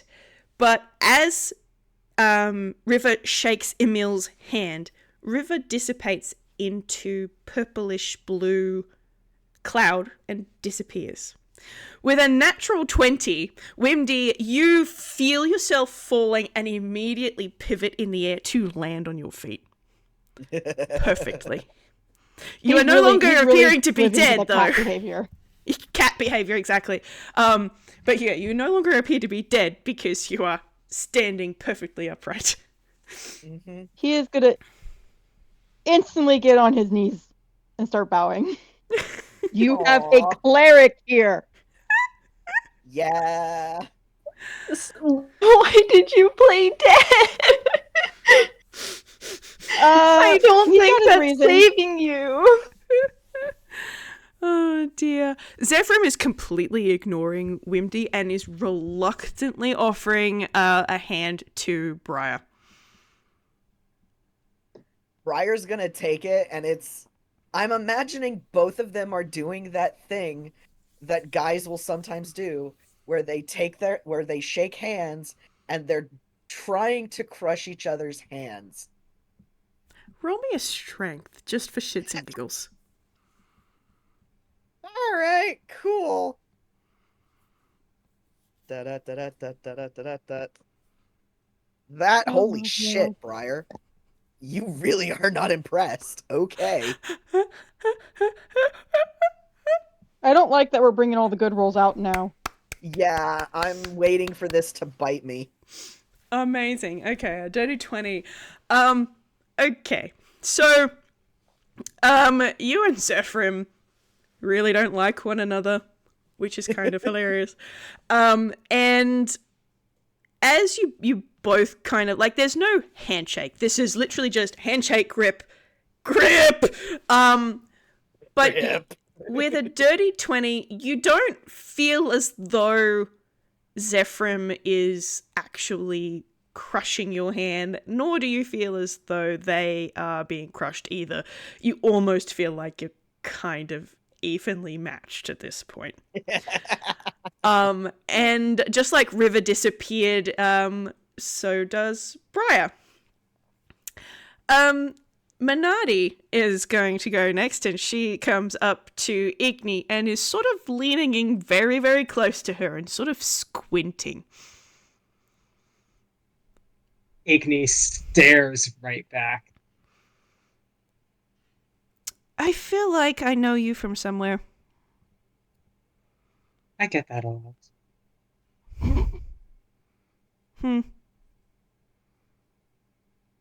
Perhaps. Well, fine. And she's just gonna sort of very, there's no formality about the way that she extends her hand for the handshake, the same way that the others have. Like with Emil, it was all like that friendly formality. With Zephyr, it was kind of thing. But Minardi is just like fine and just holding out her hand. It's not even like the way that you would hold a hand out for a handshake. It's just her hand is just there, fully expecting you to just take it.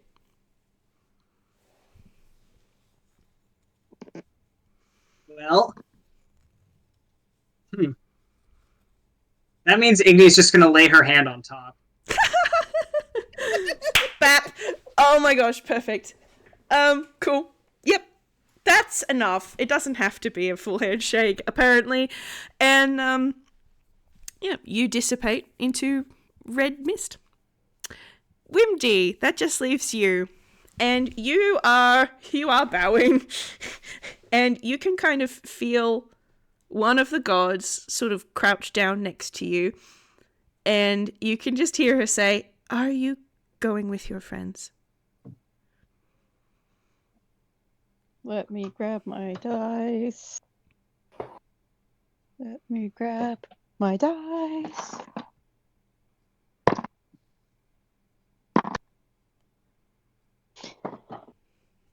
There's a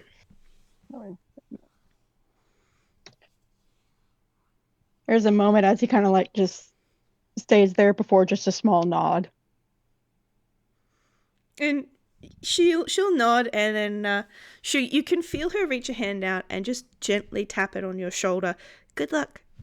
And she touches your shoulder, and you are whisked away. Thank you, my lady.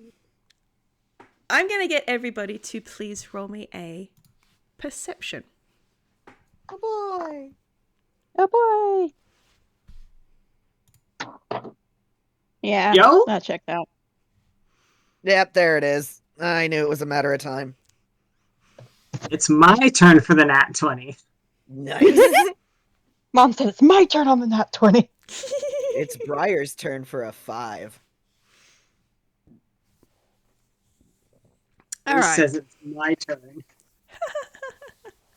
All right, so we got a 13, a 16, a 10, and a 25. All right, well, we'll start with Briar. So Briar, when you kind of get your senses about you again, the thing that is abundantly obvious is, well, you're not really there. You're kind of just, you're there, but you're not there. That's as much as you really get. Wimdy, with a 13, you are in a sort of place, in a sort of state where your body is kind of not really there, but the rest of you is. And it's weird as hell. Yeah. River with the 16. There is no physical, like, manifestation of yourself or your comrades in this place. It's kind of white-ish, kind of gives you the vibes of the way that the area at the Tower of the Sky was with that mist. But at the same time, you can also sort of, you can't see it, but you can kind of feel it, the different colors that each of your comrades are kind of bleeding into the surrounds. You're not really in a place as such. You kind of just are.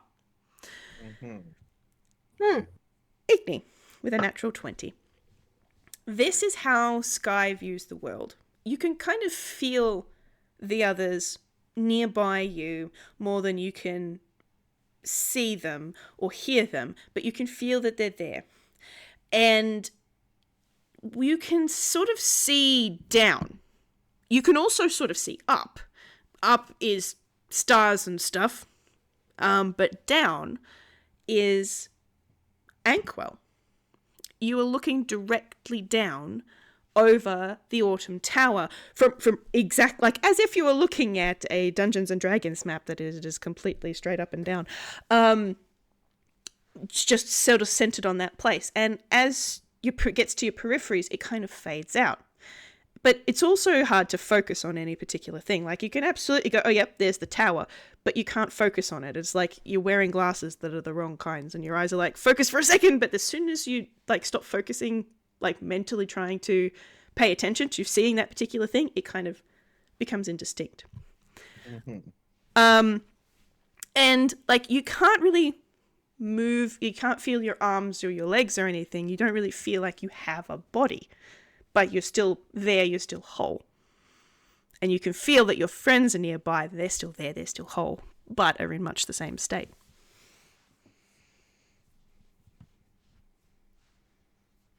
For all the urgency she's been feeling for the past bit, well, there's definitely wonder now. This absolutely wild. Full of wonder now. But focus, mission, there's a mission.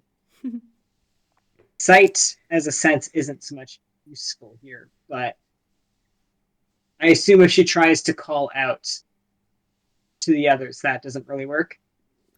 If you try and call out to the others, you can, it's more like you're thinking, I'd like to communicate this thing to my friends, and they don't hear you the same way that voice is heard, but it's kind of more of a mental thing.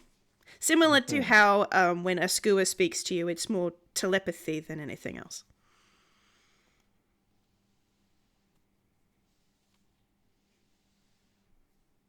Hmm. So I think she would just kind of broadcast like a, over here, and then start trying to move, question mark, get closer, gather, regroup, Mm-hmm. touch base. Sure. How's everyone else? Briar is very disoriented. Just whoa, whoa. He's gonna try to follow Igni. Yeah. Alrighty. Not a problem. I will get you to. Let me think.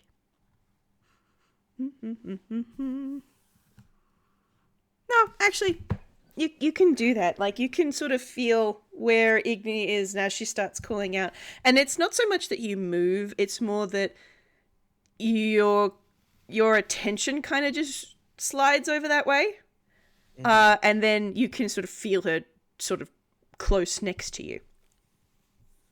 Okay. This is wild.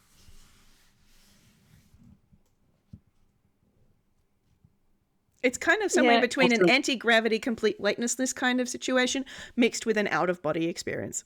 Yeah. Hell yeah. We're going for surrealism now. With that Mount 20, Igni also would be on the lookout for any trace feeling of sky. Present or remnants of. All right. Well, we'll touch base with the other two, and then we'll follow up that.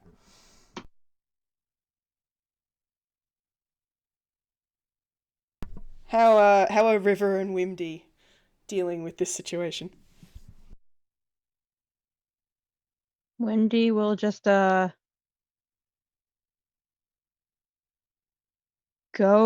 towards the voice sound.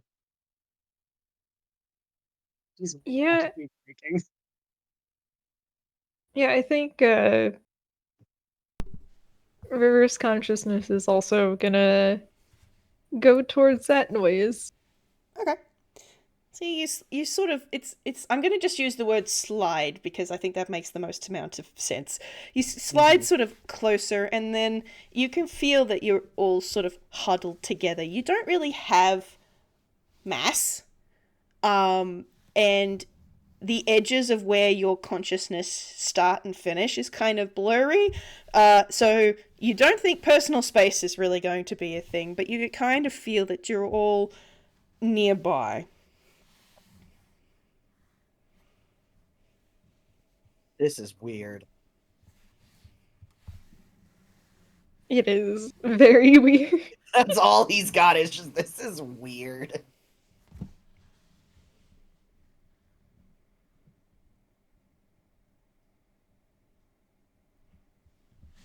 Yeah, I suppose that's fair enough. Okay, so Igni, with that natural 20, you wanted to see if you could find any remnants of sky. This is a bit of a hard ask because the whole place kind of gives that vibe of sky, of that the area at the tower of the sky, that sort of misty nothingness, really.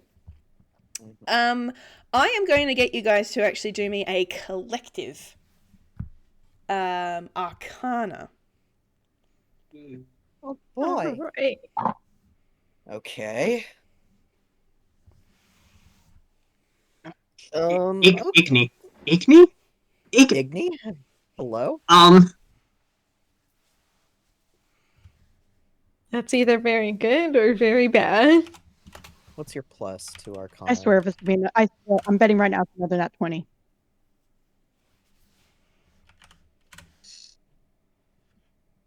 Is this almost her suited environment? Does she just live here now? What's going on? Oh, This wonderful. ain't her first rodeo, I guess. Smashed it. I mean- okay. Igni would be the one who would feel most at stuff. home with no corporal Yeah. body. Yeah, true. That does make an intuitive sense. Yeah. All right, fantastic. You smashed it. All right, wonderful. So, Igni, you try and see what you can find in relation to Sky in this place, and the rest of you, even though she hasn't said as much, you immediately get the vibe that that's what she's doing. And collectively, you are sort of spreading your awareness around this space. And it's odd because as you are searching this space, quote unquote space, you feel like you can kind of see all the way to the edges of Anquel in every direction, and just a smidgen past that. Like, you can't get all the way to Faruma, for example, but like just a smidge off the edges. But none of it is distinct. And Igni, with a natural 20 contribution there, you notice it first, and through noticing it, everyone else sort of picks it up through you. It's not so much a sign of Sky, but a distinct absence of Sky. And it is right at the absolute edges of where you can reach.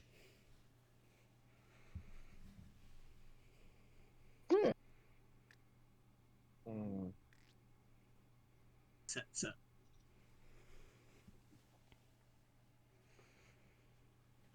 with the cracks in the sky that are visible, like in the regular world, is that also, how does that translate to here, if at all? So there are bits that you just cannot focus on. So you cannot focus on where the Tower of the Sky once stood. You cannot focus there at all. And the cracks that are spreading from that area,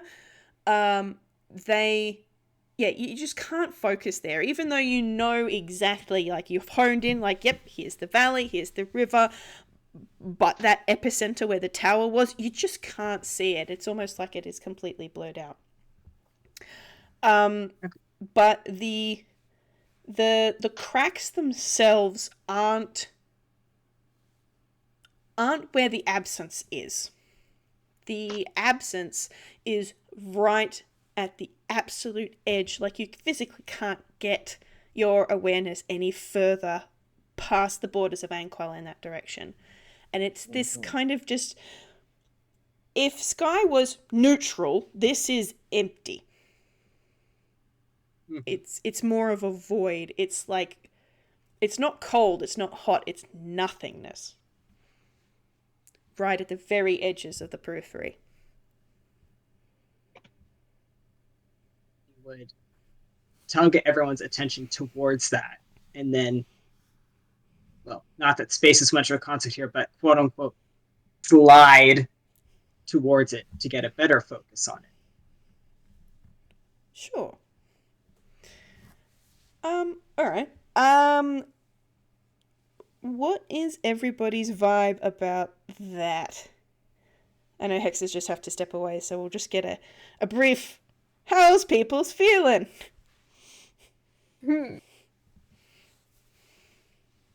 Like, I think right now,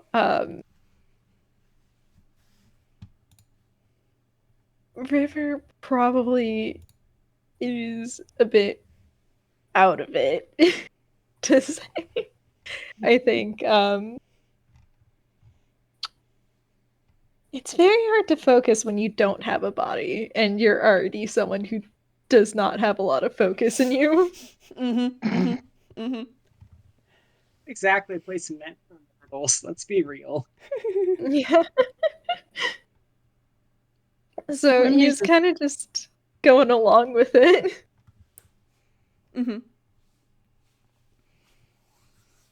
What about Wimdy? He's just clocked out. He's just following commands, man. Oh. Mate, okay. Fair enough. Wimdy. Okie dokie. Well, I will give Hex a few minutes to come back, and then I will let you guys know what happens as you slide over there. Wiz knew what they were doing when they sent my boy into this torment nexus. I like how it's the Torment Nexus for Wimdy, and it's apparently like one of the most natural places to be for Igni. Yes, apparently so. Not a place meant for mortals, I say. Something Phoenix sorcery. Yeah.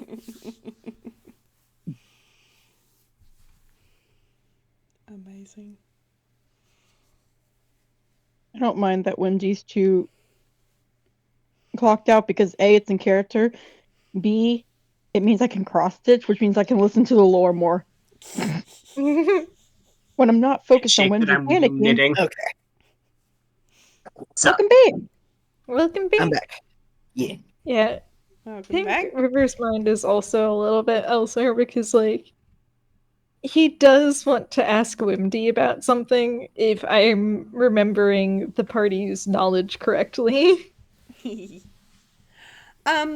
Listen, That's fair.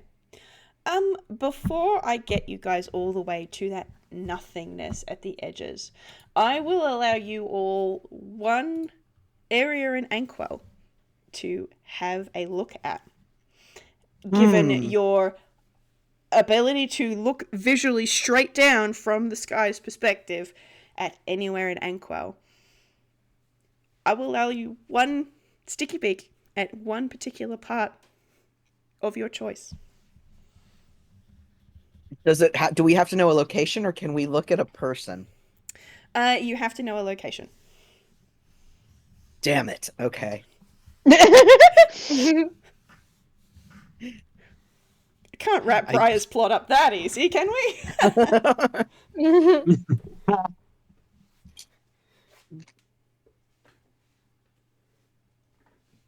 Well, I honestly don't think Briar would look anywhere specifically.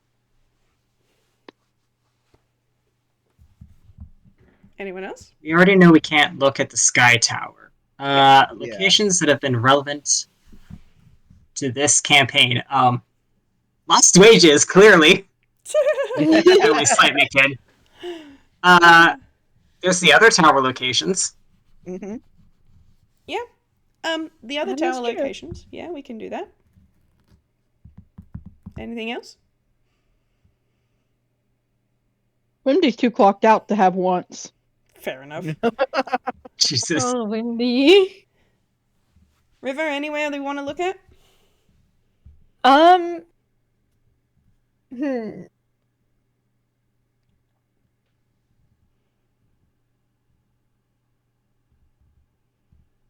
Because on one hand, River is kind of clocked out as well, simply because he is no brain cell McGee currently.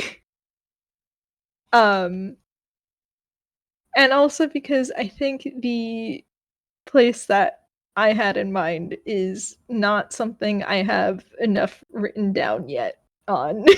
Mm. To do. Completely fair. Very completely, entirely fair. Alright, well, in that case, so you've already seen the Autumn Tower from above. It looks like the Autumn Tower from above. The other towers, Minardi's Tower, is in the middle of the Worn Desert. It's there, it's red, it's not glowing the same way as Ephraim's Tower was, because Minardi's not in season at the moment. Likewise, Laurel's Tower is surrounded by trees, and it's about a half-half mix in her forest. Some of the trees are evergreens, and some of them the leaves have been changing because it's autumn. And then Emil's Tower is in the middle of the ocean, and it's sort of on an iceberg kind of thing. But you're not quite sure if it's an iceberg or if it's an island, but it sure is there, and it sure is cold looking. But that's all you can see from this perspective. So, like, you can't really see much in the peripheries around each of the towers. Just There's Minardi's tower, and there's sand. There's Emil's tower, and there's water and a tiny little bit of ice. There's Laurel's tower, and there are trees. That's really all you get from looking at the towers. Gotcha. Mhm. And so then you're all moving towards that absence, that nothingness. And as you get close, that sort of weightless, out-of-body experience that you've been having while you've been in Sky's realm, it almost shudders a little bit and then dissipates and is replaced innately by the feeling of falling.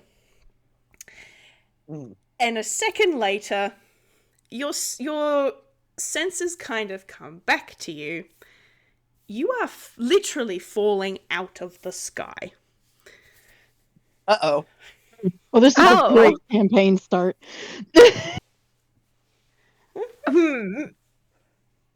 I don't suppose anyone has featherfall. Let me check. Wait, no, Implying I don't have. magic. I don't have it prepared, even if I did have it. Oh. Oh boy.